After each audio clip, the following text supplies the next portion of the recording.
State's happiness is on the line. Utah and BYU.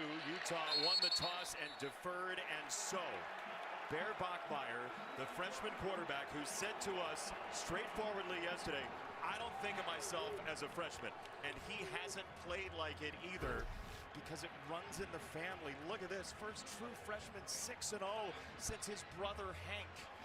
And he talks about his brother and how he sends him messages throughout the week of quarterbacks making checks at the line. And that's going to be important tonight because when you face a Morgan Scalley defense, they're going to play man coverage and play cover zero. Bear Bachmeier's got to be on his game. First snap of the game, it's an option pitch to L.J. Martin off a 160-plus yard game last week in Tucson. He's hit by Jackson Benny, and BYU has 8 on first down behind this veteran offensive line. Yes, this offensive line is moving and shaking everything in the wide zone scheme that this Cougar offense loves to run. But it all starts with them on offense with their running back, number 4, L.J. Martin. This guy has incredible vision and patience in the run game. He always makes his offensive linemen right, and the more carries he gets, the better he gets. It's a top 15 rushing attack. They just ran an option play on first down. This is Bachmeier to Parker Kingston, and a BYU first down, gain of 12. BYU likes to take deep shots. We'll see if these defensive ends who are nasty can get off the field. Yes, John Henry Daly and Logan Fano both actually played at BYU to transfer in at Utah, so this game means a little bit extra for them. The linebackers, Lander Barton and Jonathan Hall, they call him Jono, are really solid on the sideline, and pay attention to number 23, Jackson Benny. He's their nickel normally, but with Nate Ritchie being out, he's playing the deep safety.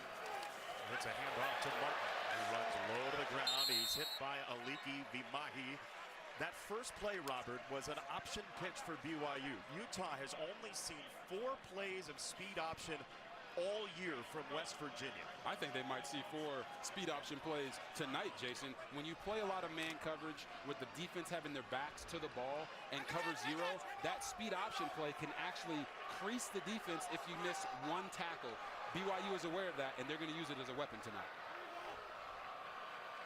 Cody Hagan in motion. The corner's well off the receivers. Bachmeier on the roll, and he will chuck it to the ground. It's incomplete. Lander Barton sped him up. It's 3rd and 7. Yeah, you're going to see Landon Barton right here. He's coming. There's a little, there we go, we got it. He got the cone on him. He's coming from the second level. They know Bear Bachmeier is a guy that they don't want to allow to get outside the pocket. So that's not a spy. That's what we call an add-on blitz. He's coming from depth, but he knows his assignment is to make Bear uncomfortable all game long. Not many teams blitz more than Morgan Scalley. It is 3rd and 7. He also has defensive ends who can do it on their own. Bachmeier on 3rd down. Here comes the pressure. Bachmeier is hit and dragged down by John Henry Daly, the former BYU Cougar, and his now 9+ sacks this year. You're going to see both John Henry Daly and Logan Fano coming off the edges. Watch how Logan Fano pushes Andrew Gentry into Bear Bachmeier, not giving him a place to escape, and he helps his brother out. We call that HBO. Pushes him right into a sack for John Henry Daly. He has had an unbelievable season rushing the passer, both of those guys together. Punt time for Sam Vanderhaar of BYU, who came in without a 50-yard. Fox College Football is sponsored by Progressive Insurance. Home and auto coverage you can count on. The holding penalty that led to the game-winning drive for BYU. Couple of fourth-quarter scoring drives for the Cougars. A Will Farron field goal got Kalani Sitake the victory. Back-to-back wins in this series for Sitake, who his last game as a player was Lavelle Edwards' final game as a coach. He's been handed the reins year number 10, and you see how many close games. And you would think that he would be talking about like all the hate, like Alexa was talking about, the love that penetrates this rivalry. That's where his mind was, and I love the reflectiveness in an era of what do you want now, what can you do for me now. He said to us yesterday, he's like, don't forget, we have 60 minutes to make memories tomorrow night. Yeah, and he also talked about how, you don't want to spend so much time focusing on the hate that you forget about the memories that you can make on the field. They have 60 minutes to prove not only to Utah, but also to the nation that they are worthy of being an undefeated team and even a top 10 team in the country. Utah backed up on a holding penalty, and there is the first snap infraction of the game. Utah was worried about this, and rightfully so, backed up into that end zone. They specifically mentioned this spot on the field, and here it is. Ball start. Offense, number 73. Half distance to the goal, first down.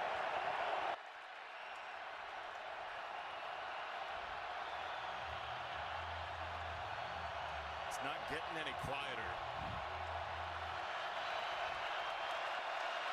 First and 13, Wayshawn Parker is hit by Tanner Wall, one of their senior leaders. But Devin Dampier and this power run game that, when he's healthy, is one of the best in the country. And he's been healthy for the past 2 games, against West Virginia. Then they had the bye, and then they played Arizona State. And when he's healthy, he is one of the best point guards at quarterback in all of college football. You're going to see him with the command of this offense and reading every single guy on the defense in some type of zone read. It's a handoff to Parker again, and Parker to the 12. You'll note something on our starting lineups here. Utah goes 6 offensive line more than any team in the country. There they all are. Yes, and you're talking about Solotoa Moiai with 2 first-rounders in number 71, Caleb Lomu, and number 55, Spencer Fano. This offensive line is bruising their backs. Wayshawn Parker is doing a really nice job of getting out on the edge and making plays in space. But don't get it twisted. It's all about Devin Dampier. And Utah gets Ryan Davis, the best third down team in the country, executes on its first try. It's a gain of 23. Well, you're going to see there's nobody right here over the top of Ryan Davis. So what do you do as a quarterback? Throw it to him. Even I know how to do that. I didn't win a Heisman. I love it, Jason. Just throw it there. Here's Parker again, and Wall sets the edge beautifully. Oh, a little toss at the end of the play. That's Isaiah Glasker face-to-face with Parker. Keanu Tanavasa knows this rivalry because he's played for both teams. Yeah, and he got some heat for making that transfer this year from Utah to BYU. So, this means a little bit more for him. And then number 17, Jack Kelly, didn't play last week. He is their primary pass rusher and a threat for them. He has to play well tonight for them to win. Sprint out for Dampier. Davis again, their leading receiver by a long shot, sets up a third down and short. And you're going to see a lot of this from Utah. They're going to run. Oh, we got 6 offensive linemen. Oh, my gosh, please, not another run. Roll out pass. That's the way that they like to catch you off guard in the pass game and get to manageable third downs. You see it right there. Their average yards to go, 4.95 yards. Leads the country, and they're converting 60% of their third downs because of these types of distances. Third and 1, normally fish in a barrel for them, and it is. Dampier on the run to midfield, running behind Togiai, who was pulling from his left guard spot. Yes, and this one is just a very simple designated quarterback run. Sometimes they will block the end and tell Dampier, keep it. Sometimes they'll read the end. Sometimes they'll read the grandma in the stands. It doesn't matter to them as long as they can keep the ball in the hands of their best player. They also bring in Lander Barton here, the linebacker who has played both ways this season. Dampier trotting to the edge, throws it over the top, incomplete for Dallin Bentley. It'll be second down coming up, but their offensive coordinator, Jason Beck, played for BYU. He was there for that 2006 fateful day, but when he got this job, he looked at the quarterback room and he said, you know what, I got a guy that I know from New Mexico, Devin Dampier. He comes with, and Dampier won himself the job in Albuquerque by just showing up on the tape. Second down. There is that jet sweep. They finally do give it. Daniel Bray breaks away. He's to the 21. They ran it a couple times without the handoff. Bray this time gets him a big gainer. Yeah, and again, this is not a read. They're just going to block down, and pull these 2 guys around to get the edge for Daniel Bray, who is a 10-2, 10-3, 100-meter runner. You don't want to see that type of speed in space if you're this BYU Cougar defense.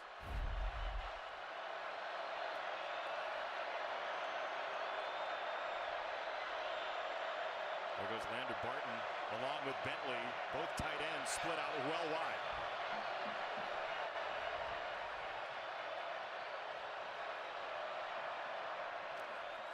Dampier looking top side off of Barton, who was open for a moment. Tons of time for Dampier on the roll. Dampier runs for a couple of yards.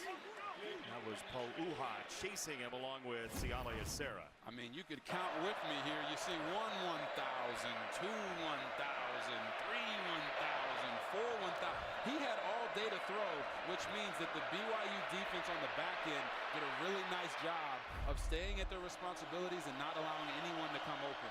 Those are what we call coverage sacks, but he didn't end up getting sacked because he got a couple of yards on the screen.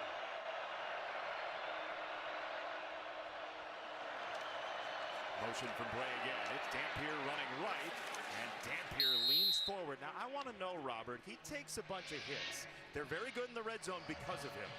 When do those hits start to pile up, and how does that feel for a big guy like Dampier? Yeah, Dampier understands what the assignment is tonight. It's to win by any means necessary. He is much healthier, but BYU specifically told us that they want to get as many hits on him as possible, because in the first quarter you get dinged, maybe it's a hip, maybe it's a quad. In the fourth quarter, you might not be as willing to get into the thick of it, and that's what they're hoping happens with Dampier. Here he goes again. Dampier picking his way. He stood up, and he is held up and driven back. So it'll be 4th down and about 1. That was Pau'uha again. 4th and 1 for Utah. They're going for this, right? I mean, it's the holy war, isn't it? You gotta go for it in this moment. You're on the road. You want to set the tone. Believe in your offensive linemen. Believe in that 6 offensive lineman set. Give the ball to your quarterback and allow him to go get this yard. In a rivalry built on toughness, it's very fitting that the first 4th down is 4th and 1. And this place is going to be rocking. Motion again. It is Bray, and he is dropped. Daniel Bray hit by Maury Bamba in the open field. Mercy, what a tackle. I want you guys to see where Maury Bamba comes from on this play. Back Maury Bamba to end the drive for Utah. Just an exceptional effort in the open field as Utah went laterally, BYU went vertically, and here is a first down. Parker Kingston gets hit in the open field by Snowden. Three's Keys, what do you got today? Yes, sir. Listen, for today's game, Utah has to make BYU bear your cross. Stop the run and make quarterback Bachmeier bear the cross to beat them in the pass game. Trench testimony, they got to stop the 6 offensive lineman set because Utah's averaging more yards per carry in that set. And then thou shalt chill. All right, listen, man, it's a rivalry game. Don't get the pre-snap and post-snap penalties. Play within the whistles and keep it clean. LJ Martin, the battering ram for a first down. How do you chill in a game like this? Like, seriously, how do you calm it down? Yeah, what you have to realize is this game means a lot to everybody, but once you have that first snap of the game, it's just a normal football game in between those lines. You have to execute, tackle, block, catch the ball, make the right read, and live with that decision. Don't try to make it more than it is, and I think that's what these guys are having to deal with on these first drives. LJ Martin again. Rare is the day when you see the quarterback wearing 47, the running back wearing 4. But BYU, we did the research. We asked some folks at BYU. This is the 3rd highest quarterback number BYU has had in history. There was one in the 50s, and there was a 48 as well, ahead of Bear Bachmeier. So he doesn't have that record, but he is a unique young man. He came in, we were talking to Chase Roberts, his wide receiver yesterday. He's like, look, there was a 2-minute drive during practice, fall practice, that he just won everybody over. Like, you could see he was the guy. Yeah, he has taken a leadership role as a freshman in a way that they haven't seen before. Double play action. He'll throw it out wide. And that is a wide open Preston Rex. Down the sideline, Rex. A BYU legacy name for 32 yards.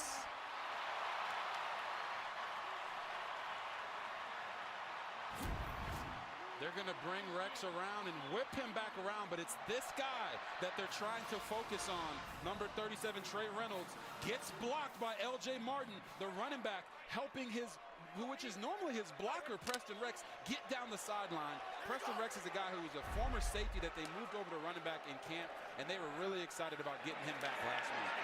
Bachmeier wanted to take a shot. Instead, he's going to run right into a sea of red, including Jonah Leah.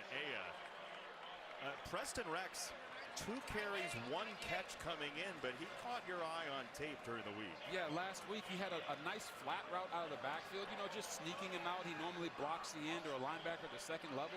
And when I saw him open up, I'm like, hey, I think I remember this guy. He was the guy who could run on the defense side of the ball, and that's what offensive coordinator for BYU, Aaron Roderick, told us. They just needed some depth at running back, and they asked the defense, hey, can we have this guy? They gave it to him, and now he's making plays in probably the biggest game of his career. Here's the running back here on 2nd down and 12 out of the pistol. Play action, quick screen. Carson Ryan is tripped up and dropped. The former Utah Ute, Ryan, is nailed. It's a loss of 2. Oh, you're going to see it right here. DB gets a little bit of depth as they push off, but as soon as with his eyes on the quarterback, he sees it coming to him, he attacks and beats the tackle to the point of attack. And with some of these tight ends, they got these big old thick legs. You got to just chop them down. And if you're a corner, that's the perfect way to make it happen. And Elijah Davis with an exceptional play to set up 3rd down and forever for BYU. It's a Bachmeier run. Bachmeier straight ahead. He's going to be very close. They're going to mark him a yard short of the 1st down line, but this is probably a go for it for BYU now. Yeah, Bear Bachmeier, this is exactly what he does best. Run downhill fast. See the 2 hands on the football, always falling forward, never afraid of contact. And when you look at that 3rd and long, to be in this situation now in 4th and 1, I mean, if you're Kalani Sitake, you have to go for this. You just saw Utah do it on the other side of the ball, but you want to make sure you convert. First part of the season, Utah gave up a ton of 4th down conversions. It is L.J. Martin trying to go low. He is just short. He is short, trying to dive and stretch the ball. He was down right around the line of scrimmage, and we have had 2 4th and 1 stops in this game so far. Wow, Jason, we said it in the open. They're kind of like twinning a little bit. And right now they're twinning on the 4th down non-convert. 2003 game, 3-0. That's how his mind works. He's got to love 0-0 so far. Dampier has to get rid of it, and he just got it back to the line of scrimmage. Hunter Clegg was on his leg. And we'll see what the officials say. It looks like just an incomplete pass. So this is going to be Hunter Clegg right here on the defensive side of the ball. They don't block him. He gets right upfield. The back doesn't hit him. He gets right on Dampier's legs. I don't think he did that on purpose, but that is another hit that they're putting on the quarterback. They're going to throw the feel it. Sorry, Robbie. They're going to throw the flag here. Lost it down, just spotted the foul. 2nd down. And it's because he did get it back to the line of scrimmage, but he was not out of the pocket. Yeah, so you're going to see Clegg comes off the edge. Dampier recognizes that. He's inside the pocket, so he tries to throw the ball. Doesn't quite get it back to the line of scrimmage, and there's no one over there. But usually you get the benefit of the doubt of getting the ball back. But they will throw the marker. It's a loss of 10. 2nd and 20 that Utah can't afford. And this is exactly where BYU wants Utah to be. We talked to defensive coordinator Jay Hill, and he said we got to make them play behind the sticks because they're not a team that is built as a drop-back passing team. So what are we expecting here? Either a run or a screen, because drop-back passing is not something that this offense has found a way to be effective at. Clegg changing sides. They will run it with Dampier. Devin Dampier down the sideline into a slide. He gets the penalty yardage back. It'll be 3rd down and about 7. I mean, you talk about getting yourself back into a manageable 3rd down from 2nd and 20 to 3rd and 7. I think most coaches would take that. Yeah. And Utah knows what they do well. There's been a massive philosophy change for them coming into the last few weeks. They say, hey, this is what we do best with 6 offensive linemen and running our quarterback, and we're going to do that. Even if it's 2nd and 20, they're not going to play into the hands of what BYU wants them to do. They go 3 wide here. Dampier on 3rd and 8, sees the pressure, gets away from it, it's batted at the line. It is incomplete. It is 4th down coming up. Keanu Tanuvasa got his hands up in the air along with his new comrades, and Utah will have to punt. Yeah, and you're going to see Keanu Tanuvasa right here at the point of attack on the center, just working. And he's like, hey, you know what? I want to get some action in here. I used to play with you guys, and now I'm just going to ruin 3rd downs for you. Gets his hand up. We always say as defensive linemen, if you can't get to the quarterback, try to knock the football down. Tanuvasa did that right there. Parker Kingston back to return the punt from Orion Phillips. And this goes bouncing to Kingston, who is hemmed in beautifully.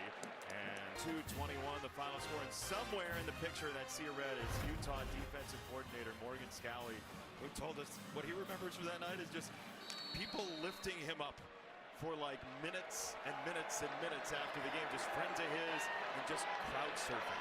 Yeah, he's a very passionate guy, so I can only imagine what he was saying while he was doing that crowd surfing. He was saying zero blitz. The head coach in waiting here at Utah, Morgan Scalley, who does a phenomenal job. LJ Martin is driven back. He wants a second bite at the apple, and that one had a worm in it too. Lance Holtzclaw was in there, among others. It is 2nd and long. But you're talking about what's at stake here tonight, talking about the Fiesta Bowl from 04. With Texas Tech's loss, there's a big opening for both of these teams in the Big 12. Yeah, you know, the Big 12 league, the league is different. This game is different, the intensity for it. And that Tech loss made it even more important. It's anybody's league at this point. Absolutely. You see Cotton mirroring Kingston, and it's a run for Butler and a hurdle. Oh, that's a bear with athleticism. Oh, my goodness. The fastest way to my heart right now is to watch a guy attempt a hurdle on a football field. He gets vertical. He says, ha-ha. Look, doesn't even touch him, protects himself. Look at this right here. Benny gets up. You love to see it. The hurdler in me is just jumping for joy right now. If bears start flying, everybody's going to live indoors. That is terrifying. 1st down for BYU. Look at the confidence in that young man. He showed up here in June after the coaching change at Stanford. LJ Martin, big crease. Martin keeps his feet. And pinballs for a gain of 13 to end quarter number 1 to a roar in Provo.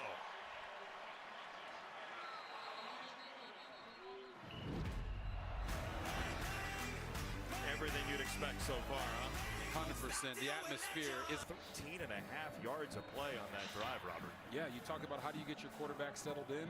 Well, you start running the football. Right now, they're averaging 4.8 yards a carry with 63 yards, and then it opens up the play-action pass behind it. You saw the big pass, big catch to Chase Roberts, and then your quarterback has the confidence to throw a dime on the jump ball to Chase Roberts for the touchdown. It's full trust from quarterback to receiver. Our home team stats sponsored by Wayfair. Every style, every home. Since 2020, here at LaVell Edwards Stadium, BYU has the best home record of any Big 12 team. Where do you think you get an open neon sign like that? Is some store missing its open sign? They might. They'll probably bring it back afterwards. That is awesome. 10 out of 10. Utah football. Parker the tailback, keep it with Dampier, and they hit him a couple of times, and he finally goes down. Satuwala was in there first. It's 2nd down coming up. Yeah, and you're going to see, this is a designated quarterback run. There is no read element to this. They're just trying to disguise it to get Dampier out on the edge, and he gets it not once, not twice, 3, 4. Ooh, look at all those Cougars around him. If you're a Ute, you don't want to see that. 2nd and 7, floated out for Talonga, the big guy, just crushing people in his wake. Jack Kelly ended up under the bus. Semi Talonga, the tight end, just wore out Jack Kelly. Semi Talonga, you're going to see him in motion right here at the edge of your screen. They're like, there's no way they're throwing him the ball. Oh. What you mean, big fella? Hey, the big fella's got the best hands on the field. Ask any offensive lineman. They can't wait to go catch some passes. His first catch, Talonga. They might go there again. Now Kelly trying to wrap up Parker. Look, Arizona State on tape last week, he was out in front of one of those Dampier runs and just obliterated a nickel. His name is Semi, but that's full Taulonga. That is a big dude, and he is an extremely athletic, willing blocker. Very athletic, and he's a semi-truck out there. Okay, the name is correct. Dampier throws it this way for Davis, his security blanket, who's wrestled down by Evan Johnson. First down, Utah. Look, this is the type of rivalry where somebody random could have a huge day out of nowhere. Yeah, it's the guy you least expect. And, you know, when I look at this Utah offense, they run such a unique type of style. As you see here, it looks like they've got 7 offensive linemen on the field. They've got Taulonga, they've got Moiai, and they're going to run Dampier behind it to the right. Talk about 6 offensive linemen. They had Moiai, the converted offensive lineman to tight end there, and Taulonga. Exactly. So they said, you know what, 6 offensive linemen isn't enough. It's not working for us. We're going to bring in a 7th right here. We got these 2 big fellas. And can BYU handle all this beef up front? It doesn't look like it so far on this drive. It's Parker trying to cut outside. He is very close to the line to gain. Look, we've been talking about the 6 offensive linemen. You wonder, are we overhyping it? No, they run 6 offensive line 4 times as much as anybody else in the FBS. Exactly, and to put that number into even more perspective, I think tonight they're going to probably run 6 to 7 offensive linemen more than they have the entire year. Already at almost 50%. They told us, listen, our 6th offensive lineman is better than our 3rd skill guy. So we got to put the best guys on the field. Now Lomu is split out wide. All the big guys are together. It's a fiesta down there for the big dudes. Dampier gets hit. He's going to throw it for Taulonga. Catch and run, big guy. He is down. What a tackle by Tanu Vasa. That's 300 on 317. That's a whole lot of weight out there. And you see, right here, coming off the edge, Logan Latui just unblocked. If I was Devin Dampier there, he should have threw it to Taulonga at the beginning. If you're going to throw it to him when you're running for your life, you might as well throw it to him early when there's no one out there covering. This game is truly special. It's all about toughness. It's all about creativity within that toughness. 2 staffs that know each other so well. 2nd and 17. Dampier's sideline incomplete for Lander Barton, the converted linebacker. I don't know if it's a bag of tricks or like a barge of tricks for Utah. And what you're seeing is, you talk about Lander Barton, the linebacker who plays both ways. Utah's basically become two-way U with the amount of guys that they play on both sides of the ball at the skill positions and also on the offensive line. But when you bring all these big guys in, it creates mismatches with linebackers and defensive ends who aren't used to covering, and they're trying to attack that. They're just not doing it very successfully in the pass game. What do you do with that size, though, on 3rd and 17 is the question. Dampier delayed blitz. He'll carve up field. Dampier gets clobbered. Dampier gets absolutely labeled by Akana. Man.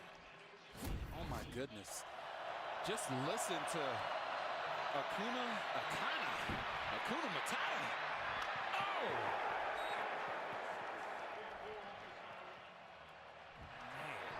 You talk about the hits on the quarterback, right, Jason? You asked me about that earlier. That's not the hit you want. Not at all. Timeout Utah before the kick from Dylan Curtis, so that miss will not count.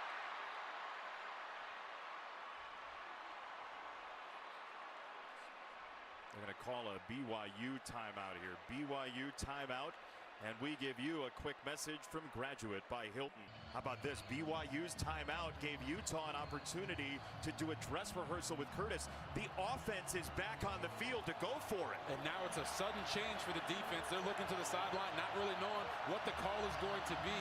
Advantage Utah. Let's see if they can execute and get the 7 yards required to stay on the field. And remember, you can't call back-to-back timeouts. So 4th and 7, the defense has to do it.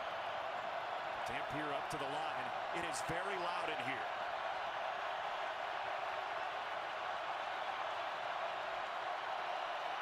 Kelly came up to the line. He fades back. Dampier throws near side. Incomplete for Tobias Merriweather. BYU takes over. And that's why in the second half we'll bring back RG3's unbeaten tote board and show you who lost in college football as an unbeaten. Bachmeyer on a handoff. L.J. Martin is a runaway train. He ends up with 5, and our power player sponsored by Ram Trucks. Nothing stops Ram. Defensive line John Henry Daly, one of the sack leaders in the country. Second most in the FBS. Back-to-back games, we've seen the top 2 guys. David Bailey from Texas Tech being number 1. Yeah, and they all do it a little bit different. But John Henry Daly said in the offseason, you know what, I'm not flexible enough. So, you know, he worked on that flexibility, and now he's getting to the passer even more effectively. Felt like you were going to say namaste there. Downstairs to Alexa. Yeah, you guys are talking about John Henry. He's got an interesting perspective, starting his collegiate career at BYU before transferring to Utah and growing up here in the state. He said the week of this game, he had youth coaches who were on opposite sides that wouldn't talk to each other. He sends shorter texts to his relatives who root for BYU. Then he'll send him longer texts after the game. He told his quarterback playing in his first game, enjoy the moment. You were made for these big moments, JB. So, you know, like if you're getting just a K from John Henry Daly, you know what side of his thing you're on. It's rivalry week. Just thumbs up and everybody. Sending the Heart. Just random emojis. LOL. Third down and 3 for his defense. Kingston in motion. Fake it that way. Bachmeyer saw red immediately. Aliki Vimahi tape study to the stars that time. Yeah. You're going to see Aliki Vimahi right here in the middle of your screen. As they fake this away, they're trying to get the line going to the left, and Bear's supposed to follow them. But he can't get there because the defensive line didn't chase. They stayed at home. They honored their gaps. And that's what Morgan Scalley, defensive coordinator for Utah, told us. Just do your job. And right there, Vimahi did it perfectly. That is beautiful by the Utah defense. Carvalho back to receive the punt on a 45-yard kick and no return. There is a marker down at the 48 in Utah territory.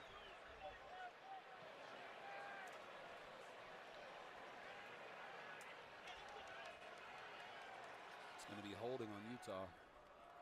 Throwing the kick. Holding. Number 33, the receiving team. 10-yard penalty. First down, Utah. Utah's 5th accepted penalty in about. Mariners trying to close out the Blue Jays at Rogers Center tomorrow. Utah trying to get into the end zone for the first time. Bray off the motion. Daniel Bray, the speedster, across the 25, hit by Wall and Satuwala. Yeah, anytime you see number 13, Daniel Bray, in the game coming from the top of your screen, it's going to be some type of jet sweep or fake off the jet sweep. And this has been their most effective run the entire game. Get speed and space, and it will always win the race. Get to the line quickly here, and Bray gets crunched. Down he goes. It's a loss again. Ace Kaufusi with the hit and a loss of 3. Yeah, they're bringing Ace Kaufusi off the edge, and maybe they should have had Daniel Bray do a jet sweep, because having him there in the backfield, you can see how much of a smaller person he is, and BYU just swallowed him up before he could ever get going. Another second and long for the Utes. Dampier fakes it right, throws it down the middle. Lander Barton breaking tackles, a bowling ball across the 40-yard line. Tackle that. Yeah, you can see Lander Barton. He's a linebacker. He knows, hey, once you catch this, you got to get upfield, and you got to fight through contact, breaking 1 tackle. 2 tackles takes 3 BYU Cougars to get him down on the ground.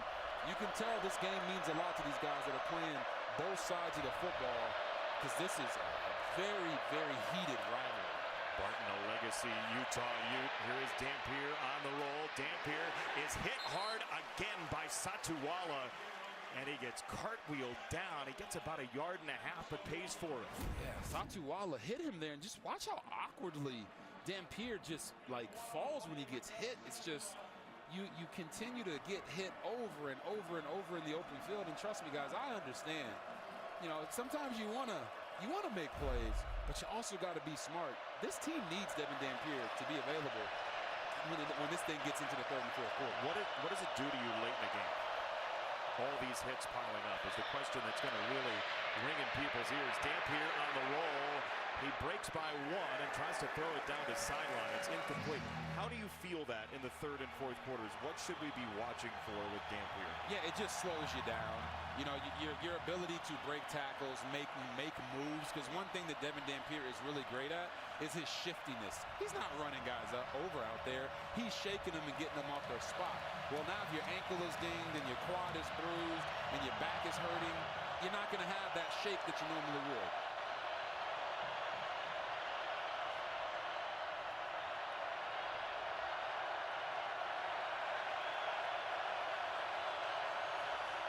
Utah 0 for its last 3 on third down. This is the 3rd and 9. Dampier, deep ball down the sideline for Simmons in a fight for it on the edge. And this is caught. He comes away with it, sticks the landing, and gets 24 yards. Oh, my goodness. Watch Larry Simmons go up, high point the ball, catch it, get the foot in, and control it all the way down to the ground. No one thought that Utah would be able to move the chains and drop back passing, but right there, Devin Dampier said, hey, I got something for that too.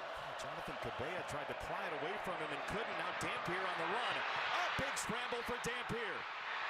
Devin Dampier inside the 10. Satuwala twisted him down. Now I want you guys to watch Devin Dampier's eyes go from here to the left all the way to the right, and then he's just going to get vertical and make a play. Just watch how it tracks him getting there, getting through and weaving through the plays as they're up to the line of scrimmage again. And a marker comes in on 1st and goal.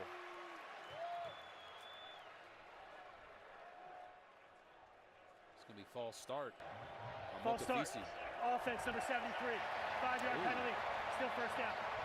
Both Togiai, number 73, and Michael Mokafisi, 52, false started there. They could hear the clap from Devin Dampier and got going before the ball was snapped. So you're going to see right here, number 73 and 52. Watch him as he claps. They both kind of jump, anticipating that snap count. They got to sit in there, but this student section that you see down here on this side of the field has been affecting Utah this entire game. Kari Rogers has been a great goal line runner for Utah this year. He picks up maybe a yard. It's 2nd and goal.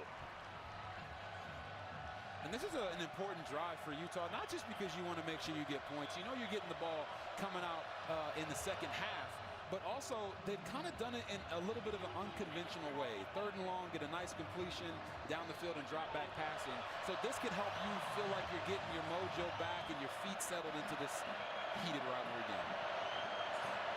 J.J. Buchanan is in. He's been a good red zone target. Dampier rolling his way.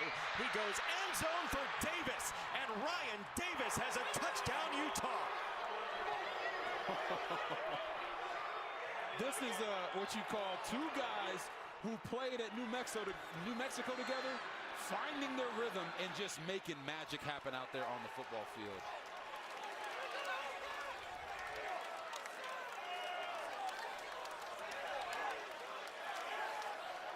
Twice tonight, Ryan Davis has not had anybody in his zip code.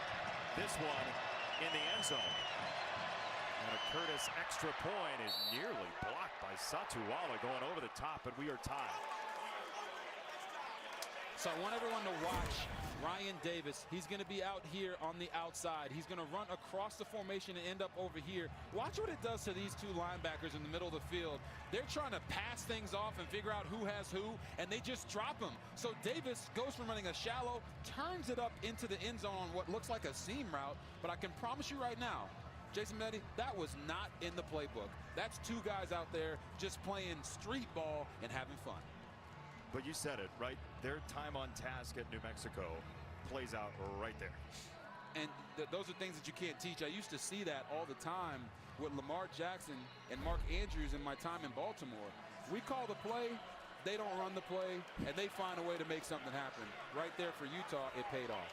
And by the way, it's a high volume of targets for Ryan Davis. The rest of the wide receivers have 14 catches this year. There's one thing to be called like the quarterback security blanket, and it's another thing to be called the quarterback's everything. Right now, Ryan Davis has been everything for this passing attack. Utah, by the way, gets the ball out of halftime. So this is a big drive, a pivotal one coming for BYU late in the first half. Hagan will let it fly. We talked off the top about the ties from these coaching staffs, and Kyle Whittingham was actually a BYU linebacker, 78 to 81. He was there for that big Jim McMahon game in the early 80s, but he and Kalani Sitake coached together for a long while at Utah. And talking to Kalani about Kyle Whittingham and each about each other, there is a lot of love for each of those two coaches. And in fact, Kalani's entire BYU staff got hired by Kyle Whittingham right after Urban Meyer, our colleague, left. Yeah, Kalani Sitake said that, Kyle Whittingham is a mentor to him. He looks at him as a bigger brother type. Bachmeier taking a shot. It's incomplete when I say his entire staff. The offensive coordinator, defensive coordinator, and Sitake all, Roderick Hill, Kalani Sitake, got hired within about a day of each other by Kyle Whittingham back in the 2000s. And when we talked to Kalani Sitake this week, he said he thinks that Kyle Whittingham is misunderstood by a lot of people. Earlier in the week, Kyle wasn't really willing to talk about BYU that much. But Kalani knows that he has love for him and they have love for each other, but they understand what's going on tonight in this game of people wearing red and people wearing blue. Especially with the college football playoff stuff on the line.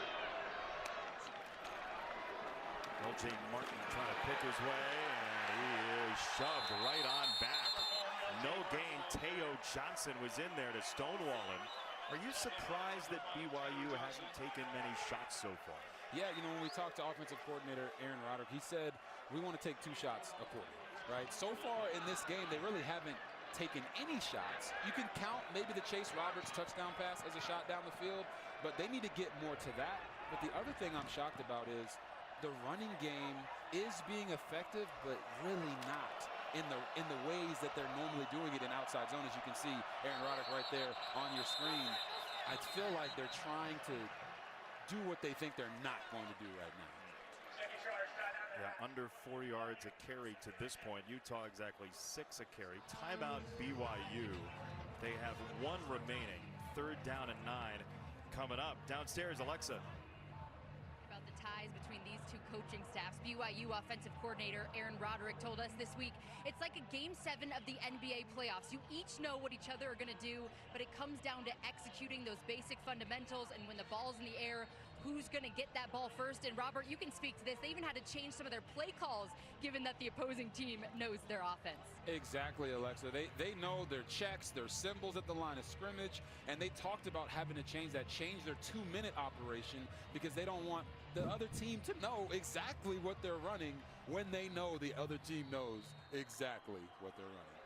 Honestly, we should have done the baseball promo there because it sounds like what happens when there's a runner at second base. Everybody's paranoid. In Major League Baseball, everybody's paranoid on the staffs here for this game as well. It's 3rd down and 9. BYU. Rex is the tailback. He had a big catch out of the backfield earlier. Bachmeier rolling with him. Here's a deep shot down the field. Incomplete for Hagan. And it is 4th down, so Utah gets a very quick 3 and out.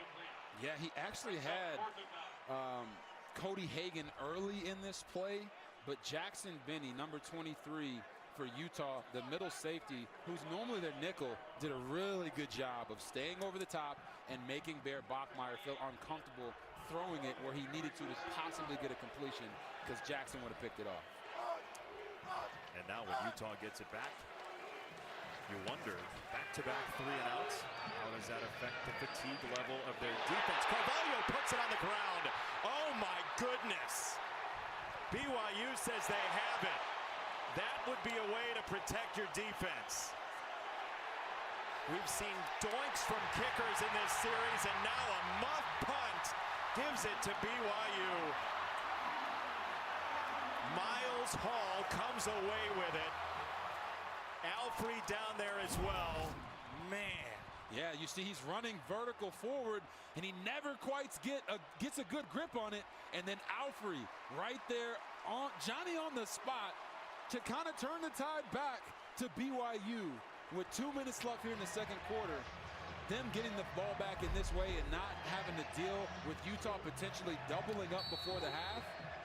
massive momentum swing. Miles Hall and Talon Alfrey were both there before any Utah Ute, and now BYU football. What a swing in this game. L.J. Martin trudging to the 35. I mean, you think about it, Robert. BYU has one timeout left. Utah gets the ball out of halftime. They could have played make it, take it with whatever happened on their offensive drive. Instead, they could go into the locker room down. Yeah, they could. And you talk about it in the way of that is something that we could be looking back late in the game and say, give him the vote if he could lift that knee just a little bit higher. I love the suit though, Mike. I understand sometimes in thighs you're a little tight in the pants. Second down and 5 for BYU off the muff punt by Carvalho. Kingston in motion, fake the toss. Daly was bearing down on him, and Bachmeier got it free for Kingston. Oh, that pressure was coming hot and heavy, and it's a 13-yard stick instead. Oh my goodness. John Henry Daly off the edge here is going to really blow by the tackle. But this is the same play that they hit Chase Roberts with. They just put Parker Kingston in that spot now. He hasn't really made a ton of noise tonight, but he is a dynamic playmaker. And look at how physical that hit was right there on Bear Bachmeier. Tough young man. But if you're his offensive line, you don't want to see him taking those kind of shots. He grew up playing indoor football with his brother, so he's ready for it. Kingston can throw. He absolutely can and will. And this is to the sideline for Ryan. And incomplete. Lander Barton on the coverage. Parker Kingston has 3 career touchdown passes. He's incomplete that time. And I think you said something about he's got 3 career completions and they're all touchdowns. So when he does throw an incompletion, it usually is in the field of play. That's right. Like that one. But if it's caught, it's a touchdown. Anytime a Parker Kingston throw is caught, it's a touchdown. I love the aggressiveness. Kalani Sitake said you can't be so afraid to go out there and make plays. And they're going to do trick plays and everything that they have. If they have it, they're going to call it. It's a Bachmeier run. He chooses the left side. And Levani Damouni had to go along with him to keep it just a gain of 8. Yeah, this is one of Bear Bachmeier's best runs. It's a quarterback draw straight down the middle. You got a guy that's listed at 230 pounds and is only going to get bigger. Utah is going to use a timeout here, RG3, to try to see if they can get the ball back. I believe this is a Utah timeout. It is. So 3rd and 2, they're kind of in the middle of this whole thing with 2 timeouts left, $1.06. We'll see how the 3rd and 2 plays. What do you think of Bears so far? I think he's been efficient in the passing game, and he said he doesn't feel like a freshman. His teammates say he's not playing like a freshman, and so far tonight, he hasn't. He's hurdling guys. Look at that, getting 4 feet off the ground. Air bear right there, and then look at this throw.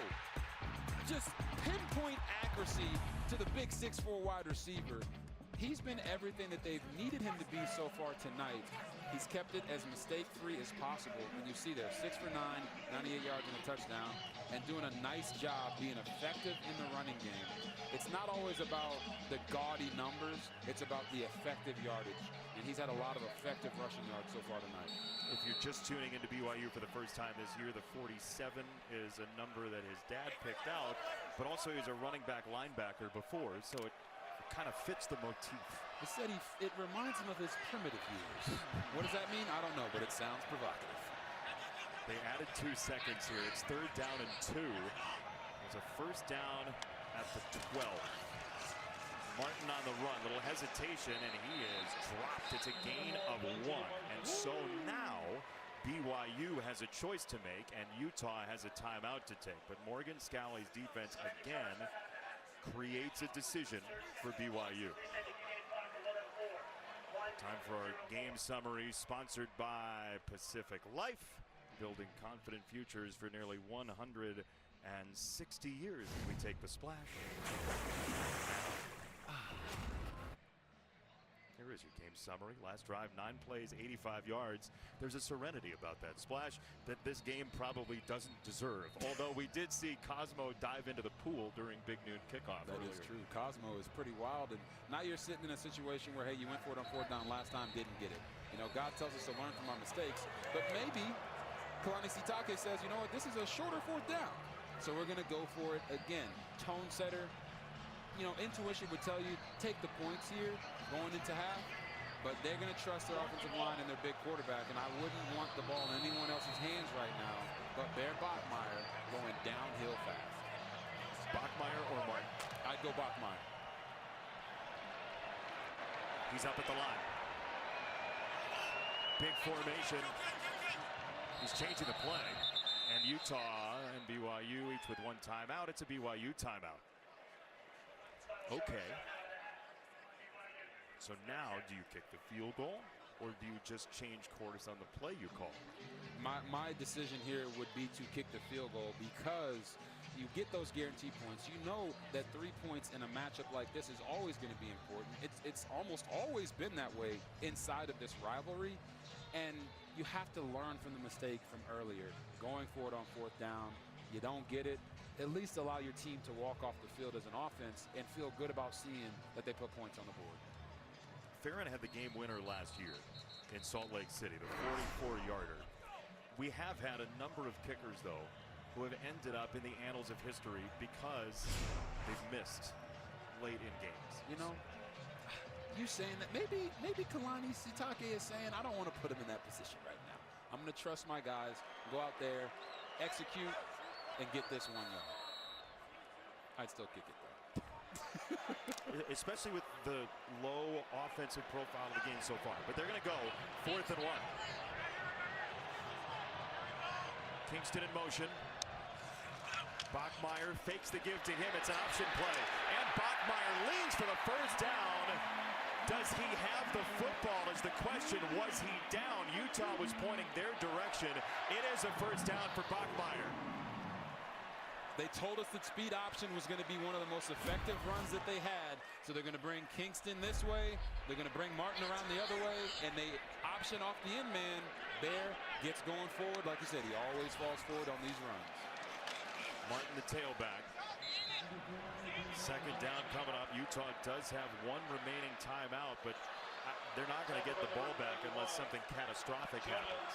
Yeah, so now if you're BYU, hey, come on, we got to have our best pass plays here off of play action. The entire defense is within, 7 yards of the line of scrimmage.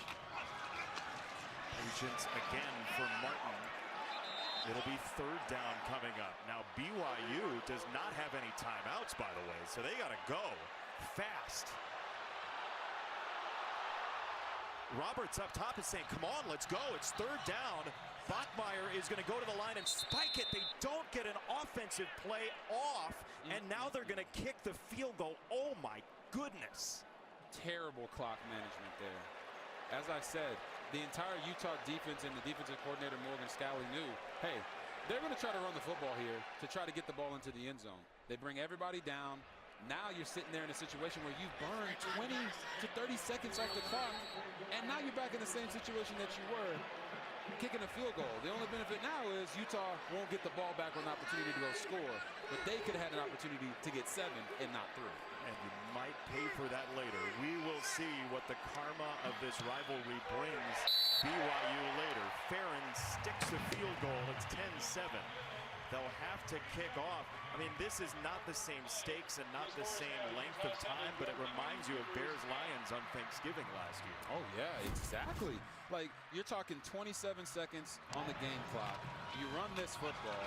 Now it's right down the middle, and you're saying to yourself, okay, what do we got to do? Well, if I'm Utah, I'm going to continue to lay on top of the running back and not let him get up. And you just see the clock consistently going down. They should have had two plays Look at Roberts up top there. No one knows what's going on. They should have had 2 play calls there ready to roll. If you know you're going to run the football, at least be able to get back to the line of scrimmage and run that second play quickly. I think Bear just said, why did we run the ball? The fudging ball, something like that. Something along those lines. And he's upset about it, and I understand it from a quarterback perspective. You want to score 7 points every single chance you can. And there, they would have had an opportunity, Jason, to take shots at the end zone, and they didn't do it. I think the run play was the mistake. But if you're going to run it, you got to have that second play in your chamber ready to go. It's a great point. It's a great point. Kickoff is into the end zone. Utah will have 1 play. They'll likely take a knee and be willing to go in trailing 10-7. The stakes are very high in this game. BYU is fortunate that happened at the end of the first half. Yes. In a game that they are currently leading. Yeah, and for Utah, you look at it, you say, we never really got in sync offensively. You know, was it the passing game? Was it our quarterback running him? Our quarterback's getting hit. You come out of this first half only down 3. You're feeling at least some benefit to say, all right, we can come back out in the second half and play our brand of football, and we should be able to really move the ball at will against this BYU defense. Both these teams very much have a stake on the Big 12 title. They're going to run this thing. They're going to run it with Bray, and he is down across the 40-yard line. You never know in this rivalry until zeros are on the clock. Don't count on anything. Back to our studio. Chris Peterson, Bruce Feldman with Mike Hill and his Heisman pose on the State Farm halftime. Hat had to come off. And, who knows what this hair looks like underneath that hat sometimes. But for me, I just want to see them get into more of a rhythm of what they normally do. I think they're overthinking it a little bit, trying to run what they think the other team doesn't think they're going to run. You can't blame them, though, right? I understand it. They know each other so well. But at the end of the day, this game has been exactly what we thought it would be. We have no idea what this game was going to be, because in this series, oftentimes the game takes on a life of its own. And so far today, this has probably been the most exciting 10-7 ball game all day.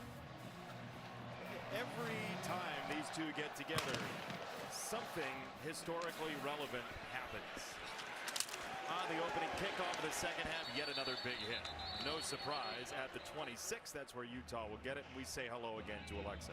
Well, hey, guys, I asked both coaches about that final drive in the half. Kalani Sitake said, our coaches, it's on us to get a better play call in. We got to take more shots to the end zone and get more points on the board. And Coach Winningham said it was incredible to hold them to just 3. But he said we can't have over 200 yards of total offense and just 7 points on the board. He wants these guys to score, even on this first drive here to start the half, JB. He said it to you, Alexa, in the first quarter. Like, red zone scoring has got to happen. They come into this game 86% red zone offense, touchdowns, 3rd in the FBS. They just haven't punched it in tonight. Yeah, they've been able to move the ball down the field. And like you said, the red zone play calling, to me, you throw the ball. Most offenses throw the football to get the ball into the red zone. Holding. Return team. Foul being forced at the previous spot. 10-yard penalty. Re-kick. He said re-kick. Connor Whittingham can't believe it. That's the most delayed holding goal I've ever seen. He said that was on us.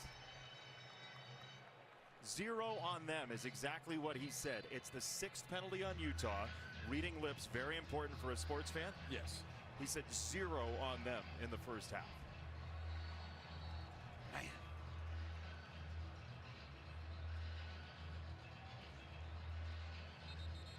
So if you thought to yourself, you know what? I'd like to see a second half kickoff in Utah BYU. We're here for you. You think anybody was looking for that? Should we toss it down to Alexa a second time? I mean, we have to hold serve, right? We have to stay the course. This kickoff is going to come from the 45, and I bet you, Robert, if they kick it deep, it's going through the end zone. You think so? Betcha. I think that is an astute observation. Do you try something tricky? Catch him off guard? Probably not. Boom. And there's your answer.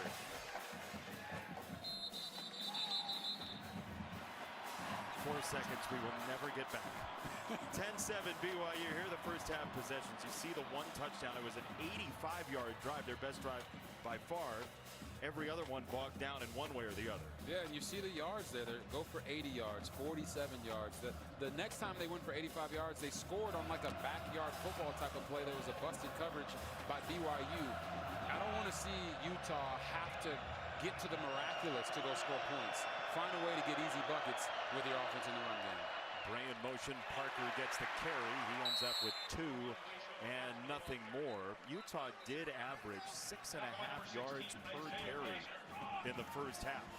And sometimes that can be deceiving because We have about 3 or 4 runs that are 1 to 2 yard runs, and then you break a 15-yarder or a 20-yarder. It affects the average, but at the end of the day, it all matters.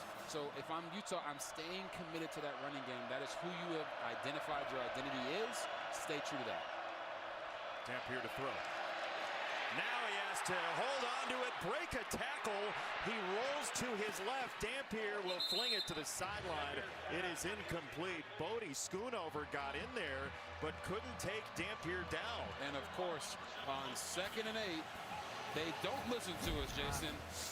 They go over and they drop back pass, and nobody is open. BYU believes that their back end can cover these skill guys for Utah. They're not afraid of them. You have to make them afraid by running the football and getting one-on-ones. Davis has 4 catches. They're going to go this side for Bentley, and incomplete.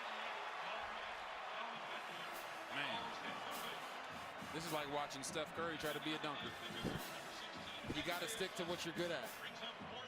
2nd and 8. Utah ran on 2nd and 20 in the first half, and they got 13 yards on it. Stay true to who you are. Don't allow the atmosphere or this need to feel like you got to be different change your identity. Coming into this game, Utah was under 30% run on 2nd and 8 or longer. They had changed it in the last couple of weeks pretty dramatically, but tonight on 2nd and long, generally incompletion. Heisman Club. Oh, that was fun. You know, big noon kickoff. I don't think I've ever seen someone just run into a tub on live TV. That was amazing. Like my guy Mark Ingram did there. That was sweet. By the way, fantastic scene here. So much energy this morning for big noon kickoff. Down the middle, Kingston could not reel it in. Oh my, Kingston had a shot at it. Davis was with him, but it was on his hands. Oh my Lord. Watch his eyes right here. His eyes come away from the ball right at the last second. Every receiver, every top receiver in the country will tell you, you gotta look it in, Parker. You gotta look it in. Reaction from Bear? None at all. That shows you the poise and the demeanor that the coaches have raved about with him for the past week. In large part why he is their starting quarterback. L.J. Martin is crumpled by John O'Hall. What another brilliant open field tackle by Utah. Oh my goodness, I want you to watch Andrew Gentry try to get out here to block John O'Hall, and he can't do it because he understands. Look at that tackle. Gets by 2 defenders trying to block him, smashes him, and then gets up with a body part. John O'Hall, whose dad just dropped him off at a football practice, somebody else's practice when he was a kid, and said, learn the sport. Maybe that's how we learn how to tackle like that. Like, where'd that guy come from? 3rd and 13 with Ryan, the former Ute, in motion. He stays in to block. It's a deep ball, and there was an entanglement. Davis and Roberts, and BYU cannot believe there's no penalty flag. Ooh, man. Hey, Chase Roberts sauced him up here. You're going to see him go whip, whip, whip, and back out. And watch Elijah Davis. No feet. And grabs him a little bit there out the break. You could say, hey, the ball was uncatchable. But that is pass interference. Yeah, and if it's not the ball in the ear yet, that's holding. Exactly. Yeah. Crowd doesn't like it. And they're justified. Remember, Carvalho put one on the ground earlier. This one he reels in successfully and has some room. Carvalho is dropped just short of the 30-yard line. He got the job in that West Virginia game. They finally gave him an opportunity. Tough ticket to get. You got to know somebody like Kyle Van Noy. Oh, okay, we see ya. How about Jamal Williams? Tremendous running back here at BYU, the leading rusher in school history, and there have been some greats come through here. And Benson Boone, who rivals your acrobatics on stage. He did that front flip at the VMAs, made all the ladies go wild, and he is a great singer. Got to meet him in pregame. Nice. He's committed to come on the podcast, so that was pretty cool. Appreciate that, bro. Did you run into the #1 basketball recruit in the country, too? No, I tried to stay away from him. He's too tall. Dampier. Okay. Dampier run right back into the pressure, and down he goes. Max Alford with the sack. These are the worst kind of sacks, too. Because you get the linebacker blitzing and you make him miss Alford, make him get on the ground, you get vertical, but there's nowhere to go. So guess what you have to do? Run right back into the guy that you made miss. 2nd and 15. Freeze it, throw it, far side off the juggle. And that is to Larry Simmons and incomplete. It's 3rd down. Yeah, now we've seen a couple people slipping a little bit out there on the field. You know, might have to check their footwear, make sure they have it the right way, but that's now Parker Kingston and Simmons dropping the football. When the ball touches your hands as a wide receiver, you have to catch it. Those two are catchable balls, and they let their team down with those drops. Best 3rd down team in the country has forever to go. 3rd and 15. Pressure coming again. Dampier has to uncork. He's got it to Bentley. Dallin Bentley, the tight end, and he flips it away. Merriweather on the move. Now, if it's a fumble, that's legal. If he tried to pitch it ahead, it's not. Evidently, it got crowbarred out of him, and it's officially a fumble to Merriweather. Oh my gosh. Talk about the craziness of this play. Dallin Bentley starts off doing a chip on the defensive end, goes out into a rail route, catches it, fumbles it forward. 1st and 10. A motion Bray here, and give it to him coming back this direction. He gets slowed up initially by Glasgow, and it's 2nd down. Watch this again. It looked like there was a little intent here, Robert. Oh, you think he intentionally said, yep, you know what? Why don't you go ahead and crowbar this out of my hands? I'm going to flick it with the wrist. Look at the flick of the wrist. I thought so real time. That was not his intent there. It looked like he was trying to at first. That was accidental by Bentley on 2nd look. Hey, sometimes an accident can lead you to the promised land. Yeah, why not? Bray again. Right into Bentley and continues to crash forward, and he's got a 1st down at the 15. I said it earlier, one of their best runs of the day has been the jet sweeps to Bray.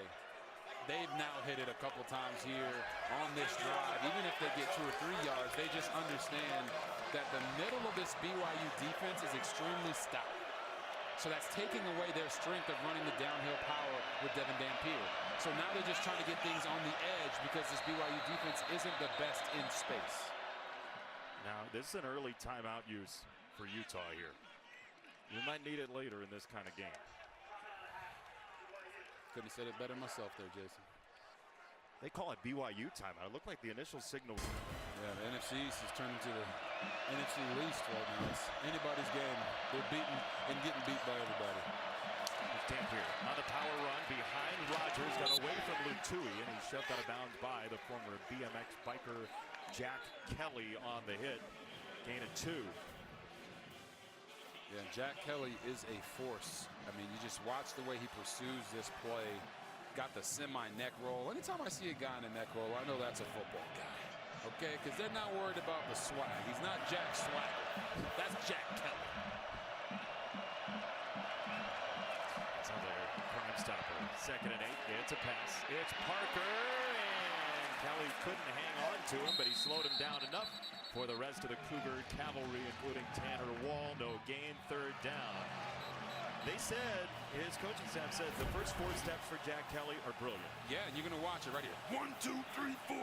You just could hear those steps. And he talked to us about open field tackling and how he's improved. Yes, he misses the tackle right there. I think it has more to do with his shoulder, not being able to overextend and have the strength there. He is dealing with that injury. That's why you see the brace on his shoulder there. But it's how you miss tackles that matters as well. And he turned Wayshawn Parker back into his defense. 3rd down. Dampier on the throw. It is the tight end Bentley, and Kelly is in there. Jack Kelly slowed him enough. Field goal for the tie maybe coming up for Utah. Kelly all over the place. Yeah, just watch him. He's right there, big number 17 with the C on his chest. Get depth, get depth, get depth. Hey, they throw it underneath. Rally, hit, tackle, wrap him up. Stop their momentum. Now you got Utah here on 4th and 3. They're going for it, down 3. Wow. You talk about gutsy. Bray in motion. Dampier puts his head down into the pile. He's stonewalled. Kelly and company again. Hold the line. Oh, my Lord. Hey, we've been ISOing Jack Kelly this entire time. I want you to watch how smart this man is as a linebacker. We talked about that run with Daniel Bray coming across, right? Now watch Jack Kelly here. He is going to scoot in and stay. And now when it's time to attack, he knows where the line of scrimmage is. He knows where Devin Dampier has to get that first down. And he shows up thick, all 240 pounds of Jack Kelly right there on Devin Dampier to stop that first down. You know, normally in our meetings, the coaches give us keys to the game. That's kind of their bag. Jack Kelly said to us, yards after contact is so important tomorrow. When we sat with him yesterday, he knew a play like that was coming at some point, and he held up. First down, BYU. LJ Martin, carry number 16 of his night. And that's what he does. He wears you down and then rams you for 14. I said the more he gets the ball, the better he gets. They're going to pull the guard and the backside tight end in front of him. And what's he do? He uses his patience and he accelerates through the hole at the right time. He's not running full speed from the second he gets the ball. He's allowing his offensive line to initiate their blocks and then accelerates when the time is right to make them run. We'll go in motion here. Two backs and Bachmeier for Kingston. And he runs right into Davis there. It'll be second down coming up. I would venture to say LJ Martin has a little Jamal Williams in him in terms of the toughness between the guards there. Yes, and Jamal Williams, the all-time leading rusher here at BYU, my anime brother, as I like to call him. We both enjoy a lot of Dragon Ball Z. But when you look at LJ Martin, I was in the elevator with him last night, and he had headphones in, and he was looking like he was trying to hurt somebody. So for him to go out here and have and show that patience and that balance and not really get too high or too low shows you just how he knew this game was going to wane on as he gets another positive game right there for 6 yards. It's on YouTube. There are highlights of LJ Martin as a young basketball player. And how many times did you see a pull-up jumper? 0 pull-up jumpers. What did he do on the highlights that we saw? Everything was attacking the basket. He was going for layups, contact, balance. And we asked him in our meetings, hey, how does playing basketball help you? And he said that. It's being able to drive to the paint and finish at the rim. So when he's running on these plays, that's exactly what he's thinking. It's Bachmeier this time. Right down the zipper again. And this is a BYU workmanlike drive into Smith-Snowden. Gain of 6. There's a theme to where BYU's running the ball, Robert. Can you pick it out? Will you circle it for us? Right down the middle, people. Yeah. This offense, like right there, they took 4 guys that were off the ball, or 2 guys off the ball and 2 guys on the line of scrimmage, and they all ran to the right so Bear Bachmeier could run right down the middle. They're giving this defense all types of eye candy to throw them off. There's Kingston in motion this time. Davis following him. He'll double back. They'll give it to Rex into Fano. It's a gain of 2. I mean, it's not a surprise that BYU's head coach was a fullback. The way they are running the ball right now. Oh, yeah, and I came into this week and I told you guys early, like, hey, they're going to run a lot of spinner actions in the play-action game. Well, guess what? They turned that spinner action not into Bear Bachmeier faking handoffs and setting them in play action. They are running these spinner actions with their receivers and running backs coming in motion and then going back behind the quarterback. And it's throwing off John Henry Daly and John O'Hall for Utah, their defensive keys. They don't know who they're responsible for, and they're making mistakes. Bachmeier on the roll. This is their first third down conversion tonight. It's LJ Martin out of the backfield, ushered out by John O'Hall, gain of 8. Just a beautiful roll right concept. You're going to have the receiver coming across Kingston and then Martin into the flat, right? Hey, they're going to go attack the quarterback. Guess what? Get your eyes around and then go finish vertical. Just a very simple play that makes the defense have to account for your gadget guy in Parker Kingston and then be aware of your running back who's been just bruising you all game long.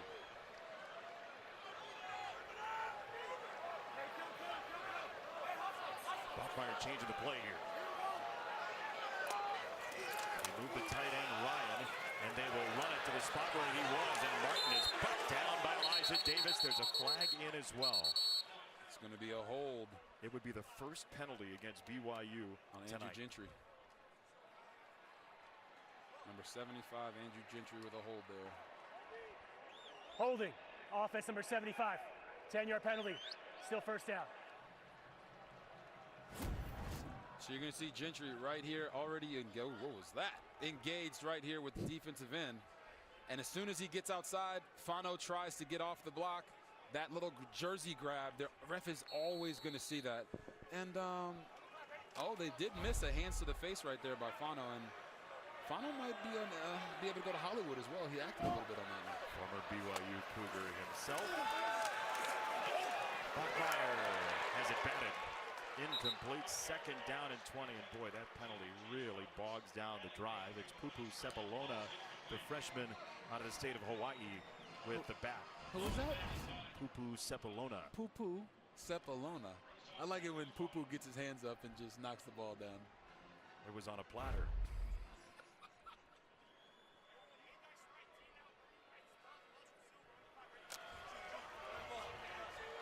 Second and 20. I got no words for that one. Here for you. That's Rex in motion. Look off that. Bachmeier down the middle into traffic. Intercepted by Benny. There is a marker down at the 45 in the defensive backfield. Benny has the interception. A young man who grew up watching this rivalry and taunting his family members.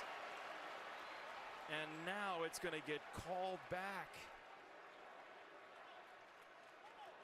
For the pass. Holding. Defense number 5. 10-yard penalty. In the previous spot, automatic first down. It's on Teo Johnson, who can't believe it. You're going to see Teo Johnson right here holding Carson Ryan as he comes out of his break.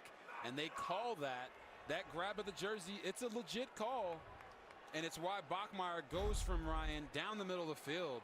It really wipes out an incredible play by Jackson Benny. BYU, top 15 in the country in drawing penalties for defensive holding and pass interference. Quite often it's been on jump ball situations. But there, once again, they get a first down out of it. That is the 10th they've created this year. Yeah, and I look at that play, and listen, I played a little bit of safety in my day as well. And Teo Johnson didn't need to hold him there. It's not like Carson Ryan is Parker Kingston and just has a ton of short area quickness. He was on top of the route. No need to grab and hold. He could have rallied to that without making that happen. And because he did, that penalty cost their team a massive turnover. So that's 2 possessions they've lost after the muff and that. Bachmeier wings it near side, incomplete. Smith Snowden against Chase Roberts. They grew up together. They played football together as youth players, and they're matched up here, and it looked like they both got a hand on the ball. Yeah, it did, and you look at that, Lance Holtzclaw is the one that causes Bear to have to step up, and then here, Smith Snowden gets a hand on the ball right before Chase Roberts is expecting it. It's like a distraction drill.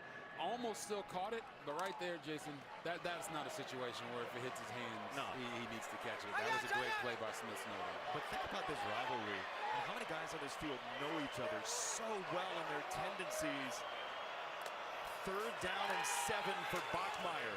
Holtzclaw trying to get there. He can't. This way, incomplete. It's Roberts, the intended target. Bachmeier says that should have been a hold.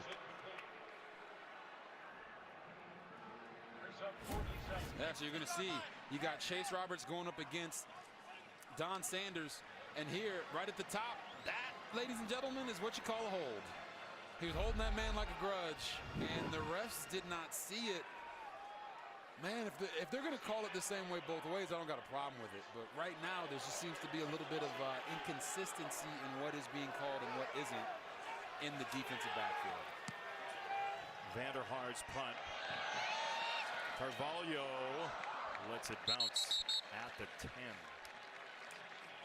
BYU, a 33-31 win. Current Utah offensive coordinator Jason Beck was a backup quarterback for BYU that day. His role was to walk up to his coach and say, let's not kick the extra point. Because if we do, it might get blocked and they could take it back for the tie. That was his role, and certainly important role, because if that goes wrong, look out. Parker on the run, and Latui smushed him, along with Talmoy Paya. I've been very impressed with this BYU defense. They felt like they could stop the run of this Utah Utes team, and they are literally living in the backfield right now. Dampier. Schoonover coming for him. Dampier down the middle, and he's got it for a first down to J.J. Buchanan, who came in earlier in the red zone. It's a gain of 13.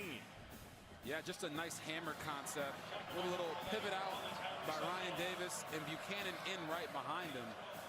Maybe Jason Beck is feeling like maybe we can't run the ball on them as much as we want to, so they're having to go to more of their drop back pass game. Dampier dropping back again.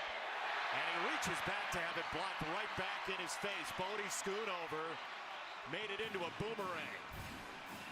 Hey, Bodie Schoonover is doing everything in his power. You're going to see him trying to get to the quarterback. Can't get there, gets the hand up, knocks it down. Just the hand-eye coordination there. Honestly, it might have saved Devin Dampier because his receiver that he was throwing the football to got undercut by the DB and it would have got picked off. All the pieces matter for Bodie and the defense. Second down for Utah. It is Parker right into the line. And he is smothered by Kelly and thrown a little bit late. Foul by Talmoy Payao. And let's see, the officials are talking it over. Ooh.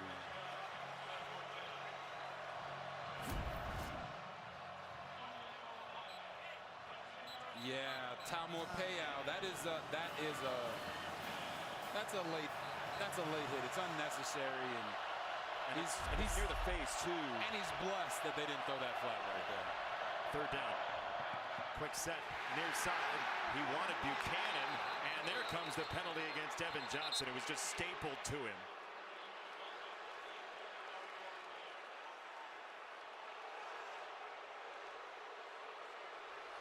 Well, this is a surprise. A penalty in the defensive backfield has Utah and BYU up in arms. We never see that.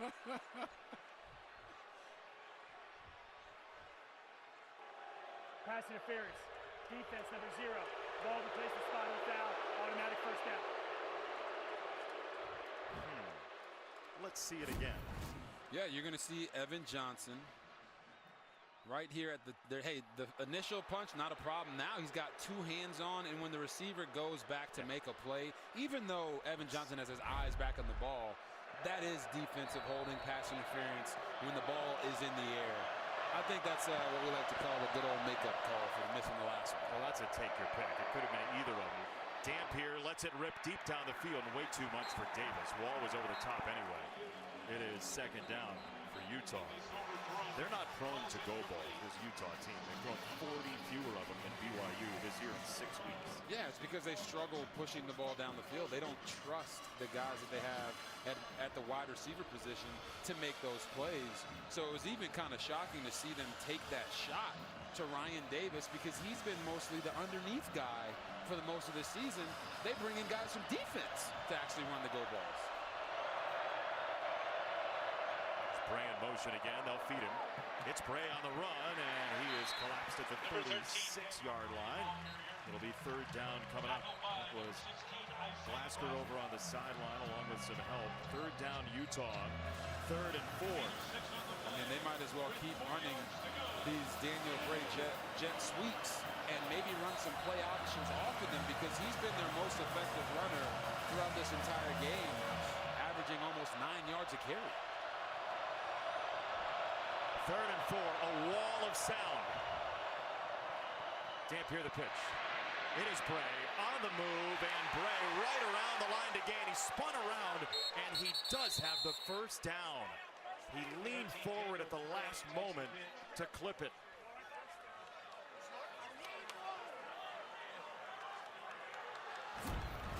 Yeah, they're just going to run a nice speed option, get both flowing this way. And Dampier's not really pitching the ball off of anybody until the very last second right there on Logan Latui. And Daniel Bray seems to be their best running back weapon right now because of his speed. And when we talked to defensive coordinator for BYU, Jay Hill, he admitted, hey, our defense might not be the fastest, so we don't want our guys out in space. And right now, that's where Daniel Bray is making the majority of his hay. This is delay of game. They did not get this off. Unless they called a timeout, it should be delay of game. And it is. 5-yard penalty, first down. Well, Bray has doubled his carries on the season. Yeah, he's doubled his carries. He's got 72 yards rushing. He's their leading rusher. You called it early in the game, Jason. Just so smart you are. And it's guys that you're not really anticipating that are going to contribute that are making the plays for Utah right now. And that is alarming for me for the offense. Here we are yet again. Coach, your team's first penalties here in the third quarter with emotions running high to end this game. How can your team close it out here in the fourth? Yeah, just next play mentality. I mean, you know, I don't know if that was PI or whatever, but we just got to keep playing. I think fundamentally we just got to get better and then force them into some third downs and long and get a turnover. I mean, that's defensively they're playing their butts off, and offensively we just got to sustain drives. Stop making mistakes, but we'll be okay. Coach, appreciate the time. Thank you. Last 2 years, BYU has feasted on turnovers in this series. The lights were out, by the way, when Alexa was talking to Kalani Sitake because there was a whole fireworks and fire dancing show here in Provo. The smell of burning ember remnants sits here in a very explosive rivalry. Lavelle Edwards Stadium. It is first down out of the third quarter break. And it's a run, and it's an immediate hit and a broken tackle again by Bird Ficklin, the second quarterback coming into the ball game. They have a package for him every once in a while, and Ficklin, with his 15th carry of the year, gets a first down. And just watch it full speed. Bird Ficklin understands his role. You know what? It's not to go in there and, you know, soft shoe it. Get in there, drive your legs, go get a first down, and help this offense start moving the football. The reason this is so important is because Devin Dampier has 18 quarterback hits so far in this game, and those hits are starting to pile up. They got to have other ways to get the ball rolling. This is Bray running left behind Mokafisi. Bray is free. He got by Wall into the end zone. Touchdown, Daniel Bray. Utah takes the lead.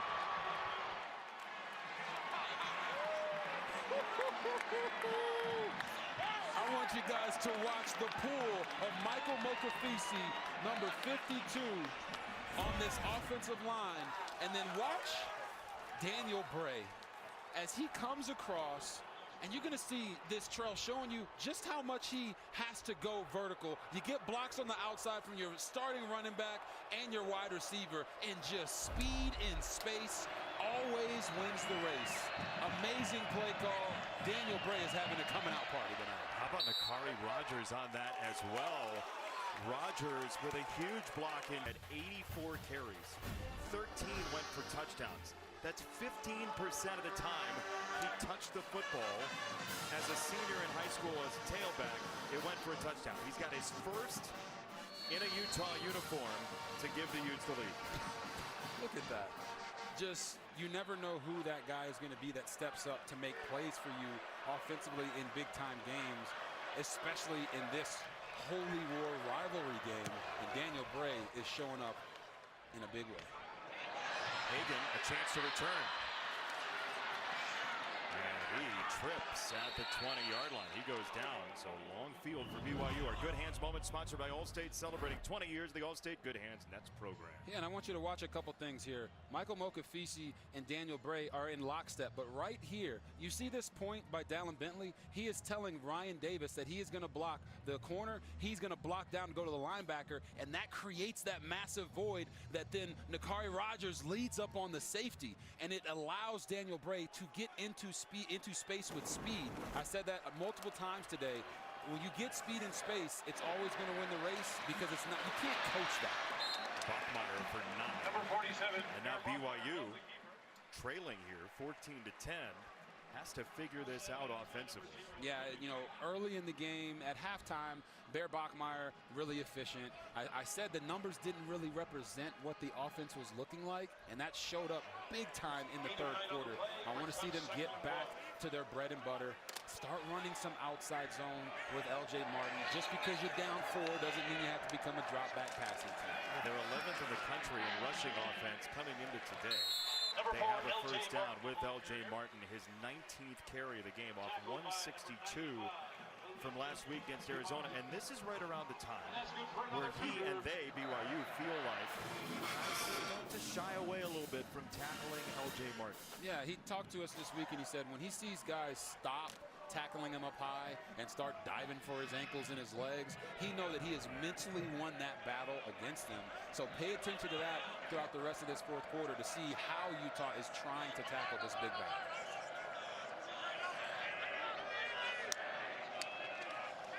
Fake it to Martin. Nice pass protection by LJ Martin to clean up the pocket for a catch for Parker Kingston. Gain of 17. Ooh-wee! Watch LJ Martin right here step up and block Logan Fano off the edge, not even waiting for the backside tight end to get there, and that allows Bear Bachmeier to find Parker Kingston on the out route. So much goes into any individual play working, and LJ Martin told us this offseason the main thing he focused on was getting better at pass pro. It showed up. In a big spot. First down, BYU. Fake it to him. Oh, he got another guy to allow Bachmeier to throw it. It's a first down to Ryan, the former Ute. LJ Martin did it again. And it's the same guy. He's going to come around this way and then get backside to block Logan Fano, who is firing off the ball, knowing the backside tight end is going to hit there. He helps him. Bear Bachmeier steps up, and he throws it to open space. If anyone at home is saying, oh, that's a terrible throw, no, it's not. Carson Ryan is open to his backside shoulder. If Bear Bachmeier threw that ball out in front of him, it would have been incomplete. That's what you call throwing to the right spot and trusting that your receiver sees it the same way you do. Kingston in motion this time. Fake it there. Bachmeier is going to try and release this ball. He breaks away, then gets cleaned out. And a flag comes in. Lander Barton wiped him out. Bachmeier got crushed. Oh. Let's see what the marker is. Golly, what a hit. It could be a couple of things, honestly, here.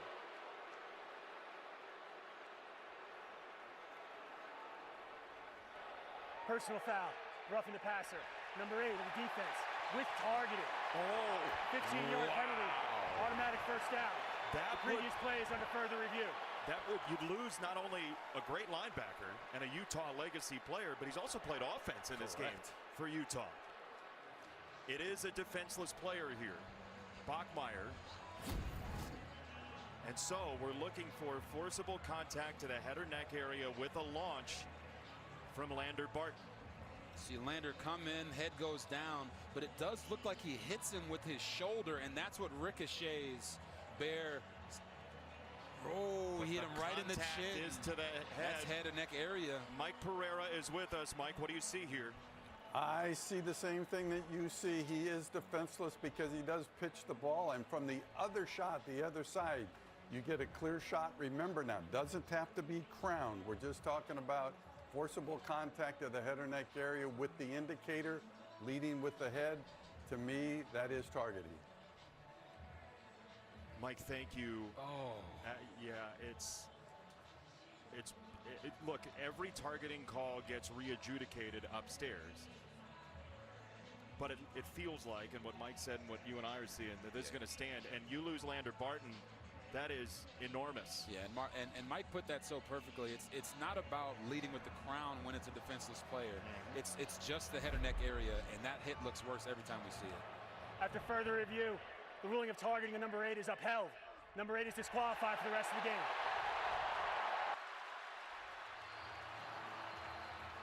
Lander Barton, the fourth-year Utah Ute. Mom and dad were 2 sports stars at Utah. His brothers played here. Utah runs in the family. Lander Barton cannot play in the rest of this game. It's the 10th penalty against Utah. It will be much talked about, but that is textbook targeting. Yeah, that is targeting 100%.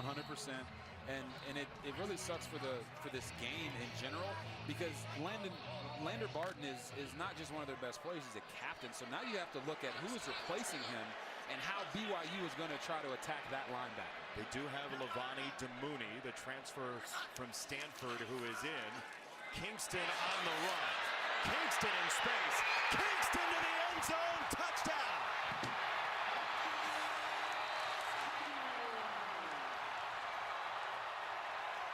Don't let a track star get free. Oh my goodness. Parker Kingston. The speed is real.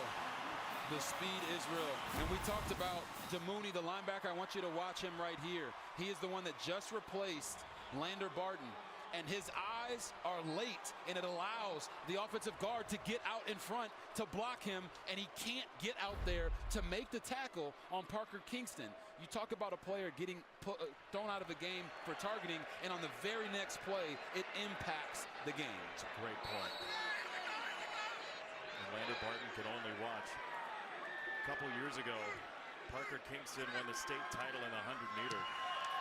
And the leaderboard in that race is like a bunch of players in this game trying to hold serve here and stay unbeaten. Texas Tech lost earlier. Arizona State creates that pack now at 1 loss. And if Utah can come back here, how about what Cincinnati has done? They're going to win tonight. They're up 25 at Oklahoma State. Boy, Lubbock, Houston, Tempe, all rooting for Kyle Whittingham right now. Yeah, they are. This league is different. There's so many good teams. They're all beating up on each other. And anyone out there that says that they don't play real great football in the Big 12 needs to make sure they watch the games. Ficklin in again. He will run, and Bird Ficklin to the 29. It'll be second down coming up. You know, Dampier's taken upwards of 20 hits tonight. Yep. Here you alleviate a little bit of that on the second run for Ficklin. Yeah, and I think they were aware of that. They're like, okay, we know that quarterback run is our best weapon, and we're not really getting the production from Dampier, so we need to go to our backup QB, who we know we can get some hits on his body, because Dampier is the one that they want throwing the football. Dampier sidestepping and throwing for Bentley down the middle. It is a Utah first down just short of the 40-yard line. Yeah, I just love Dampier's eyes. He comes back inside. Hey, it's not there. Find a window where you can get the ball to Bentley in stride. Easy, simple play. Sometimes those nice little, what look like checkdowns, that was a second read on that play. They can not only move the chains, but they get your quarterback also back in rhythm. Now Ficklin is in. Dampier comes to the bottom of the formation. Both quarterbacks are in right now. There he is. It's a run for Ficklin, and that's blown up, and he is down. Alexander swiped him down. Second down. Darian Alexander, you're going to see him at the corner position. Fire up as soon as he sees the quarterback get out there and go rally to try to make that tackle. Yes, he missed it, but the weight of him coming in there with such ferocity knocks the quarterback off his feet. That's exactly what you want from your corners. If you're going to miss it, at least knock him down after the fact. Dampier, second down, loads of time. He'll pat the ball. He'll wing it near side. Intercepted by Wall. Everybody in Provo wants him on that wall.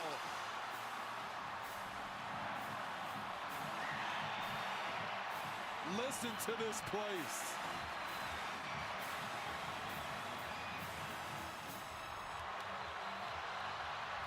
Huge interception for Tanner Wall. His aunt was a BYU soccer midfielder. His uncle a BYU offensive lineman. And Tanner Wall, BYU legacy, is growing his own. Yes, he is. Just a phenomenal play. More times than not, defensive backs play defense because they can't make plays like that. He just showed you, hey, this safety's got some ball skills. Beautiful read. First down for his Cougars. L.J. Martin straight ahead, broke one. He's got a first down across midfield. It's a gain of 15. John Henry Daly was first, but could not grab him. Again, I want you to watch his vision. Outside gap, inside gap, down the middle, outside zone. He does a great job of reading it and then getting downhill, accelerating at the right time. And you can start seeing some of those DBs are tackling him low. Yep. L.J. Martin said once they start going low, he knows, hey, I'm in their head. I got him a little bit. And you can see he is starting to gain more and more momentum. See how quickly the offensive linemen get to scrimmage. Here is Martin once again. And he is tripped up. Levani Demooney, who replaced the ejected Lander Barton after targeting, saved a big gainer. Yeah, Levani Demooney got actually trapped inside a little bit there and had to go and get right back outside and got a handout to trip up L.J. Martin. But he seems like a locomotive on the tracks that nobody wants to really get in his way. And that's what happens when you have a bruising 220, 25, 30-pound running back. It's starting to show up more and more. Second down, Bachmeier whips it out wide. Carson Ryan is undercut by Elijah Davis. A big third down coming for BYU, which is 1 for 9 on third down tonight. Why, Robert? Yeah, they're 1 for 9 because I don't think their offense has ever truly gotten into rhythm.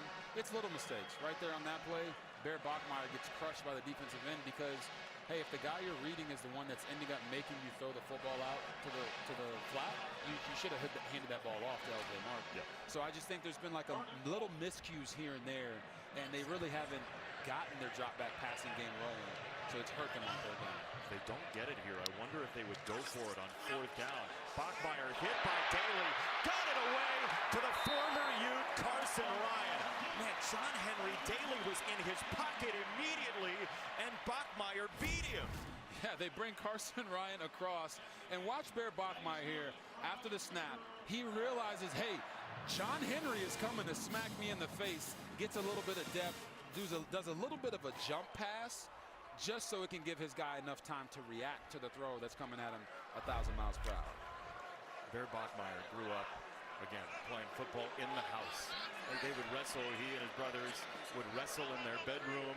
Elbows would go into the wall. They'd put up a picture in front of the hole in the wall, so there's some toughness in the family.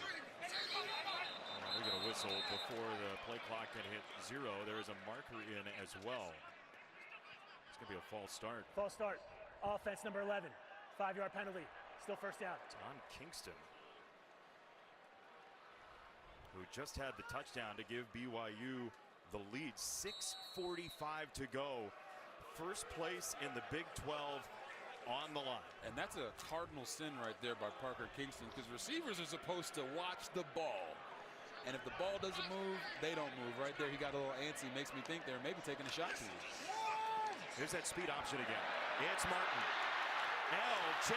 Martin first down. First play of the game was a prelude to more speed option that Utah has not seen very much this year. It's a gain of 17. You don't see many teams run speed option anymore, but watch the blocking on the outside. The speed option cannot work unless your outside receivers are willing to block. Look at Parker Kingston making up for, might have been a little bit of a non-call on the hold there. Unfortunately for Parker Kingston, I was trying to praise him, Jason, and he definitely, they got away with one right there on that holding call. But if your outside receivers are willing to block, it helps the running game turn 5-yard runs into 10 to 15 yards. Now you got Martin over 120 yards on the ground, and he will rummage for a couple more into the red zone. Utah has all 3 timeouts. They trail by 3. BYU trying to wear the Utes down. Yeah, the last thing you want to do here, if you're Aaron Roderick, offensive coordinator for BYU, is get conservative. Like 3 is not enough. You want to go up and get 7, push this lead out even more, and put more pressure on Utah to have to go out with minimal time and throw the football, which is not their best suit. More speed option to the short side. Martin is cleaned out by Smith Snowden. Oh man, he was a cannonball. Oh my Snowden God. was. Yeah, you talk about the receivers blocking on the outside right there. Nakua is blocking Smith Snowden, and Or not. And exactly, Smith like slung him off and got downhill with the quickness. You want to talk about picture-perfect way to stop speed option? It's that. Get off your blocks and make it string out all the way to the sideline. Do you like it to the short side of the field, brother? I don't, unless it's cover zero. If it's cover zero and I know everybody's keyed in on their guy, then I would run speed option to the boundary. But if not, I would. Enoch Nabahine is the tailback, and we get a timeout before they can snap it. It's timeout BYU. They'll have one remaining. 4:33 to go in this ball game, barring overtime. 3rd and 10. We invite you to take a listen to my partner's podcast, Out of Pocket with RG3, available on YouTube, Spotify, and Apple Podcasts. What do we find if we join you on the podcast? Come join us on the podcast. You're going to obviously get an inside look into what it really takes to be an NFL quarterback, sometimes a broadcaster, and then just diving into the college football game. If you love sports, love to have fun talking about sports, join myself and 90-time All-American Grete Griffin, my beautiful wife, and have some fun. Come join the huddle. I promise you, you won't regret it. Your wife would have been a great player for Utah. Could play offense, defense, All-American in so many sports. 90s. It's impressive. Yeah, I mean, for a heptathlete, you know, the more you can do. She throws a mean spiral, too. I got to tell you. I'm certain of that. All right, 3rd down. L.J. Martin back in.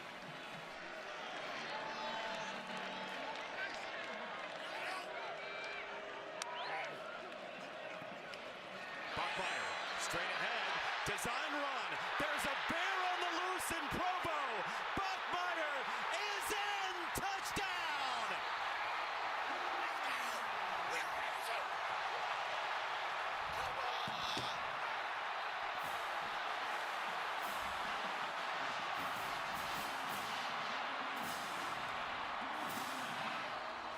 Ho, ho, ho. What a play right there.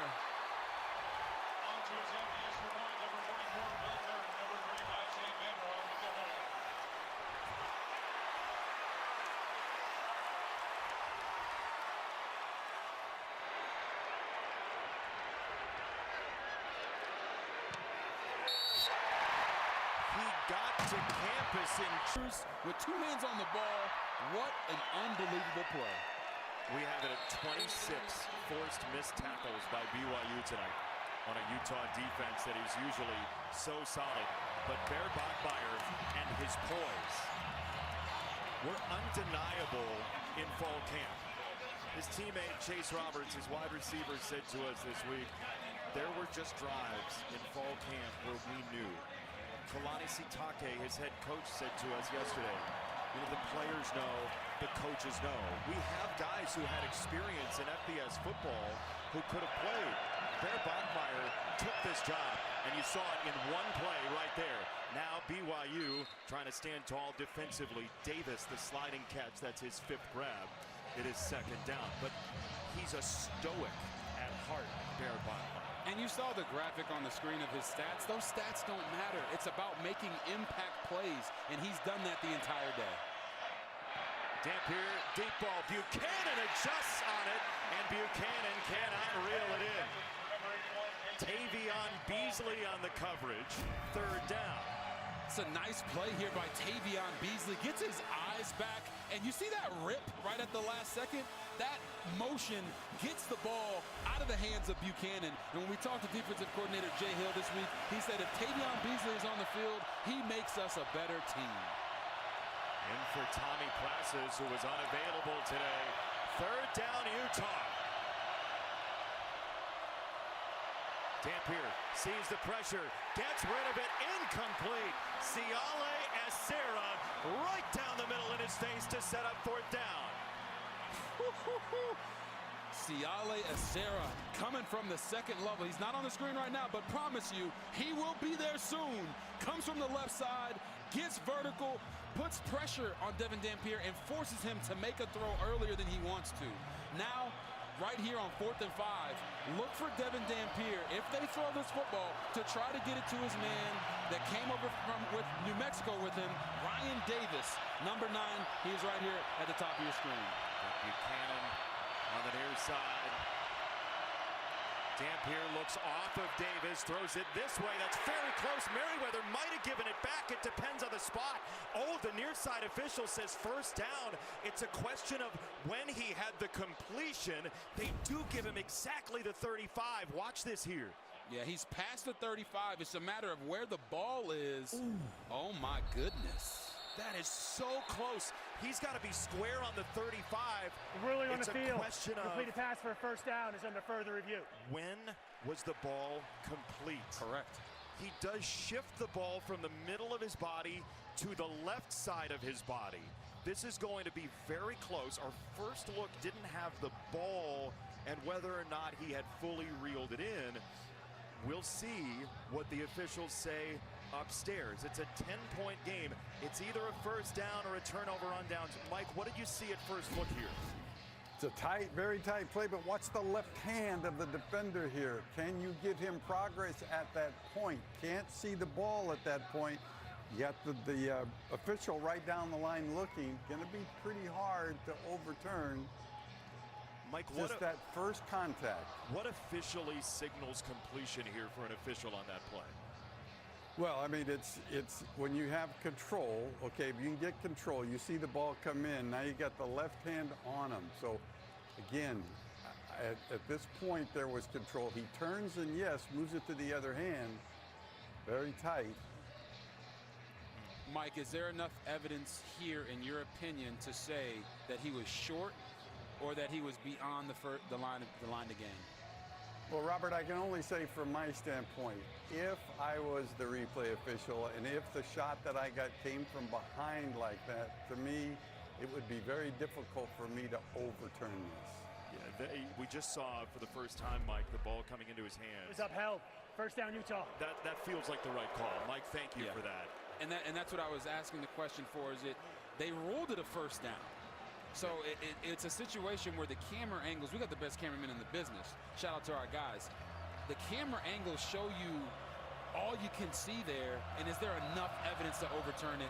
It didn't look like there was. Utah armed with 3 timeouts, 3.5 minutes. It is a first down. BYU rushes 3 and still got there. Near side incomplete, well short of Merriweather.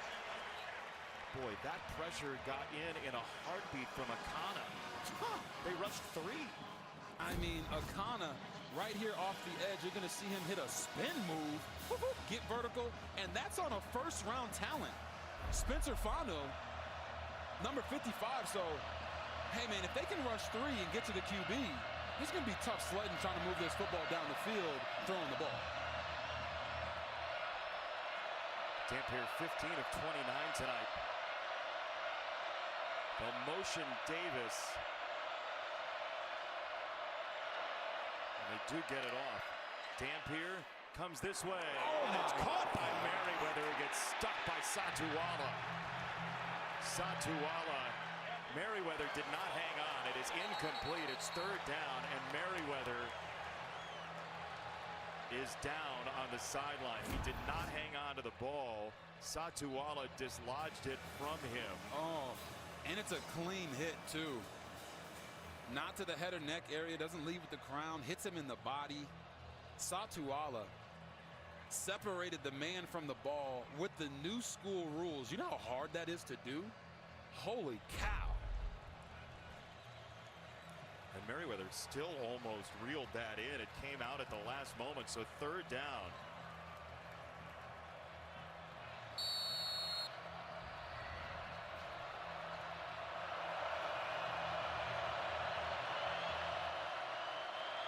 As loud as it's been tonight.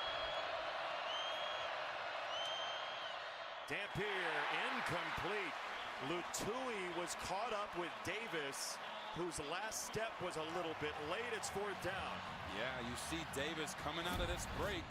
Sometimes you say, hey, it's a bad throw by the quarterback, but watch him. As he comes out, he slips. If he doesn't slip, that's a perfect throw from Devin Dampier, beating the defense to the spot. Wrong time to slip, but I'd still look for Dampier to try to attempt to get the football back to Davis again here on fourth down. It's going to be 4th and 15, it looks like. Let's see.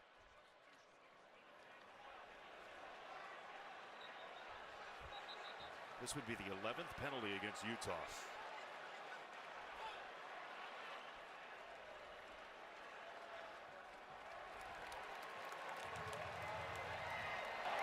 Illegal substitution. Offense, 12 men on the field. 5-yard penalty.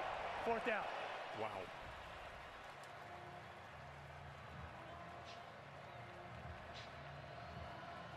Talk about the wrong time to make a mistake like that.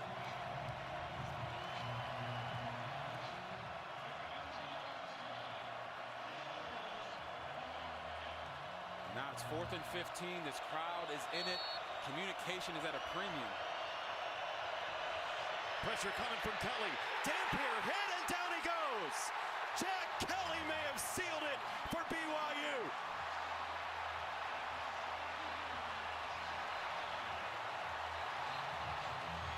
Primetime players make primetime plays in primetime games. And right here, you're going to see Jack Kelly. Safety is going to back up. Jack Kelly's coming off the edge. They don't get to him, and he gets to the quarterback with a quickness. 4th down is his down. You see how pumped up he is about it. We asked Jack Kelly yesterday, what's it like the moment right before you sack a quarterback?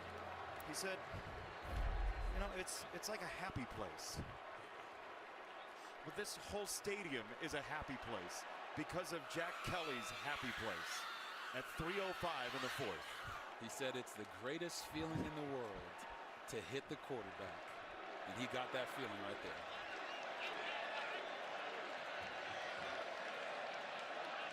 From the 28, BYU trying to win a 3rd straight against the Utah Utes. Martin for a yard. Utah will call timeout. All is not lost yet for Utah. They could get the ball back down by 10 or 13. As we give you our game summary, sponsored by Pacific Life, building confident futures for nearly 160 years. Early on, the pass game was strong for BYU and Utah, but then ground and pound. Yeah, and this is what these teams are known for, running the football. They found it with Daniel Bray from Utah, but when you talk about BYU, it was a combination of Parker Kingston, Bear Bachmeier. Watch him getting here, Air Bear, making another hurdle attempt, and then rolling and stumbling and bumbling in his offense, taking him into the end zone. That's a modified tush-push right there, and they have found a way to make plays, and it just felt like, from my perspective, BYU was able to run the offense that they've been running the entire season. Utah was not. They had to find unique ways to score points and move the football, and BYU made them play their game. Remember earlier, Utah not only had the muff punt, a couple of turnovers on downs, but they did decide to forego a field goal earlier in this game. Could be a one-possession game, obviously, ifs and buts, right? Yep. Lander Barton's ejection for targeting is huge as well for this defense in a spot like this when you're just trying to get the ball back. That happened about 8 minutes ago of game time. But Bear Bachmeier's youthful resolve got BYU into the end zone most recently, and he will feed Martin again. Martin, little sidestep past Benny, and he's plunged down at the 25-yard line. Mahi in there. Timeout number 2 for Utah. We're back in 30. That's a tough place to be right now in that section for those 6 Utah fans surrounded by Cougars in a Puka Nacua Rams jersey. BYU trying to run the 3rd longest win streak in the FBS to 9. And they're up 10 on their rivals from Salt Lake City. And now this is all about clock management. And, you know, sometimes God gives you an opportunity to make up for the wrongs that you've done in the past. And BYU's clock management at the end of the first half was absolutely terrible. So now here, to end the game, they have to ensure that they do it the right way. The offense has been sizzling here recently. Bachmeier on the run. It's a design quarterback run. Utah will stick that 3rd timeout. Leia with the stop. All right, 24-14.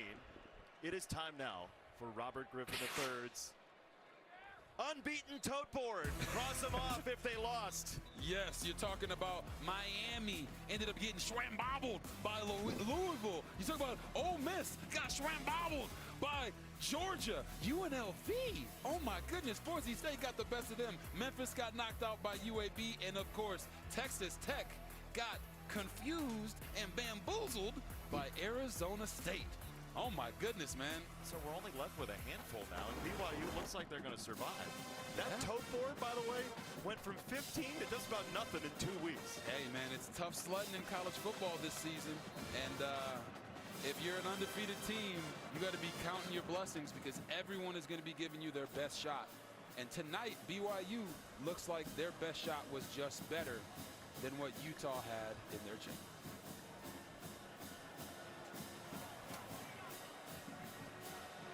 Fourth and 5. And it looks like they're going to go for this.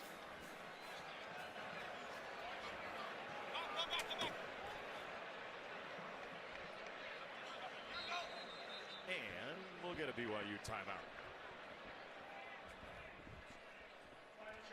So, 24-14, one of the best rivalries in college football.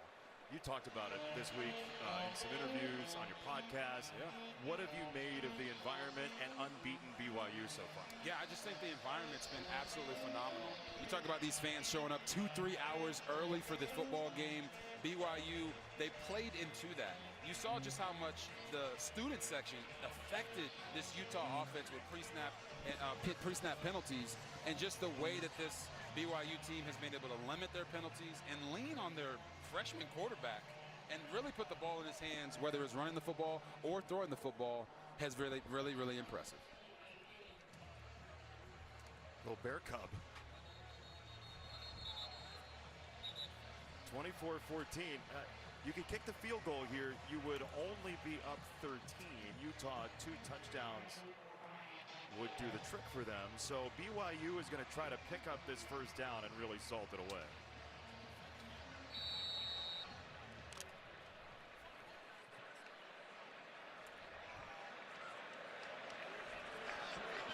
They've got to get to the 18 behind their freshman quarterback, Bear Bachmeier. He's going to heave it down the sideline to the end zone and incomplete. Blake Cotton had the coverage on Roberts, and Utah will take over, trailing by 10. Great coverage. Yeah, great coverage right there. Look at Blake Cotton in phase. Chase Roberts goes up to try to high point it, and the ball's just a little bit inside. Cotton just knocks it away with a fist. I had a feeling they might take a shot down the field knowing that they had press man coverage, but I want to kick the field goal. Again, just a little mismanagement here down the stretch. You don't want that to come back to haunt you in today's game or even later in the season. Yeah, touchdown, onside kick, field goal, then sends you into overtime. Correct. Instead of 2 touchdowns being the only thing that could do you in. Rogers at tailback for Dampier was 15 for 31. Dampier, sideline ball, and a battle for it. Alexander and Buchanan, and it's eventually Buchanan wrestling it away. It's a first down, Utah, gain of 30. Simultaneous possession goes to the offense. So right here, they kind of caught at the same time, and then the leverage of Buchanan steals it away from them. Utah's back on the ball. Dampier off his back foot this time. Bentley to tight end, got by 1. Bentley's got a first down, and very quickly the Utah Utes are right around the 30-yard line. It's a gain of 15. And the 2-minute timeout is coming. Nice broken tackle there by Dallin Bentley. And Utah's time ever. These rivals have met with both ranked. And it has been a classic, a gritty classic here in Provo. BYU trying to stay unbeaten for the season. Utah driving. First down. Dampier launches. Buchanan incomplete. Oh, a marker comes in against Beasley at the last moment for pass interference.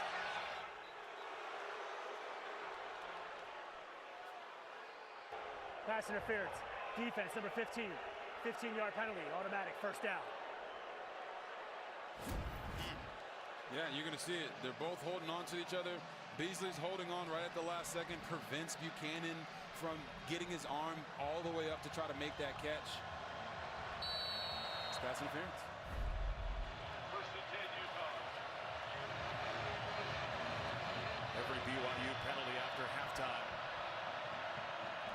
quickly to the 15-yard line.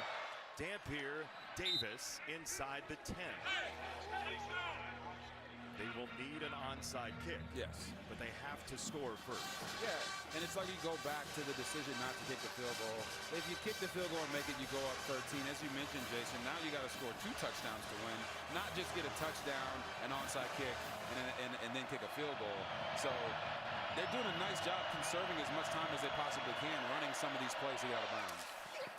This is inbounds for Davis. He's down short of the line to gain, so no stoppage coming on the first down. It's 3rd down instead. Bamba the tackle. Time taken away for Utah.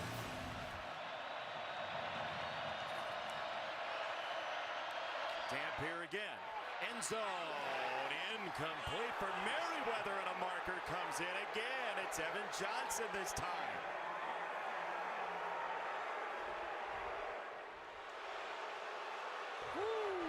Pass interference. Defense number 0.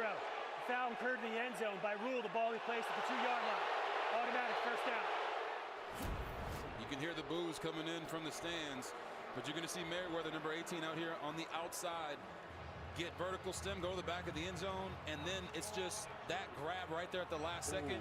I honestly don't know if that is pass interference because the receiver pushes off right at the last second as well. Still had an opportunity to catch the ball. I can see it both ways. They throw the flag. It's 1st and goal. Dampier fading back, throwing to the end zone. It's a touchdown for Larry Simmons. Utah is in at 1:24 to go. This is not over yet.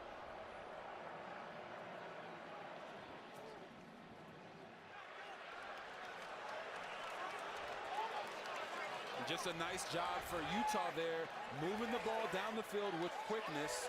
Yes, they took some shots. They got some calls to go their way, but they scored the touchdown that they needed.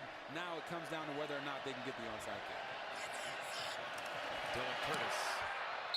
The extra point is good. 24-21, BYU, 1:24 to play. You talk about Larry Simmons. They're going to bring him down in motion and then make him go all the way across the formation with the quarterback rolling to the right. The defender who's guarding Simmons has to run through so much trash to get over there. Beautiful scheme there by Jason Beck to get an easy touchdown pass for this offense to come within 3. They just can't quit each other. Utah and BYU. It's perfectly said. They just can't. Coaches who've been on both sides of it. Kalani Sitake is a coach. Kyle Whittingham was a great defensive player for BYU back in the day. They know each other so well. Kyle Whittingham says, let's go. Will the ball go into one of his players' hands?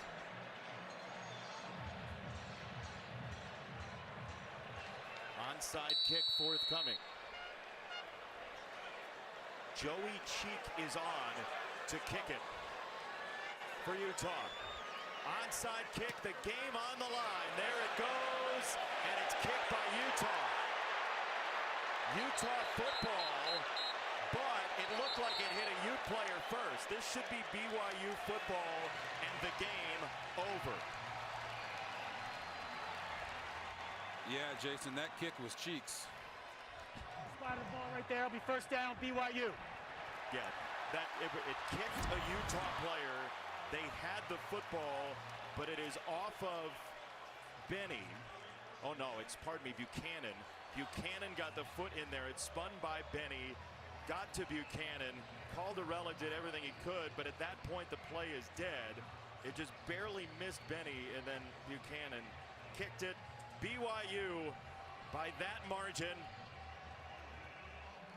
will win this game.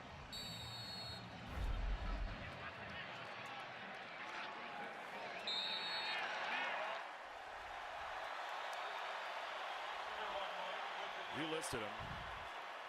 Miami lost, Ole Miss lost, Texas Tech lost.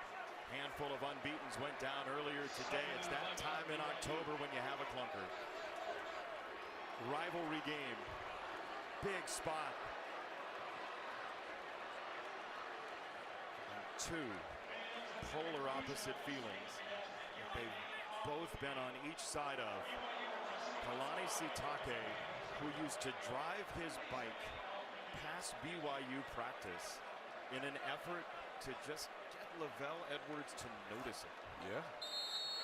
And every once in a while, Lavelle would come out and talk to this 10, 11, 12-year-old Kalani Sitake. He said to him once, "Why don't you have a helmet on that bike?"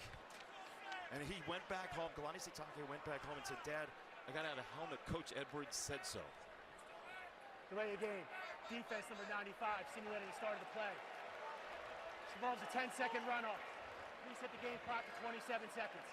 And as Kalani Sitake watches this clock hit zeros and fans start their leap over the grandstand wall, you can't help but believe that a guy who played in Lavelle Edwards' final game as coach has something special in Provo this season. When you talk about Kalani Sitake, he wants to build and built a culture of love and learning. You're going to love your brothers, and you're going to learn from your mistakes. Utah came into this game looking for revenge, but God always said, "Vengeance is mine." And today, the Holy War came to Provo, and it left bathed in blue. As is this field.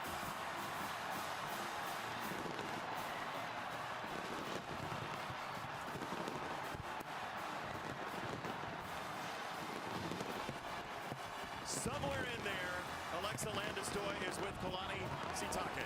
Well, Coach, I'm sure this win never gets old. How was your team able to get it done here tonight? I mean, it took all 3 phases, and I think we just made 1 play more. Hats off to Utah. It was a great game.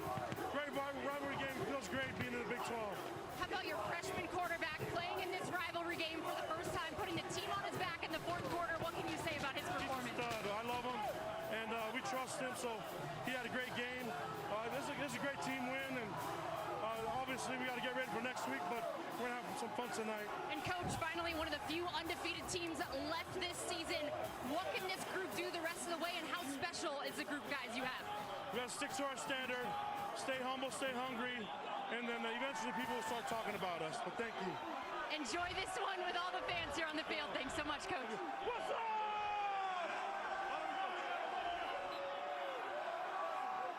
How about the person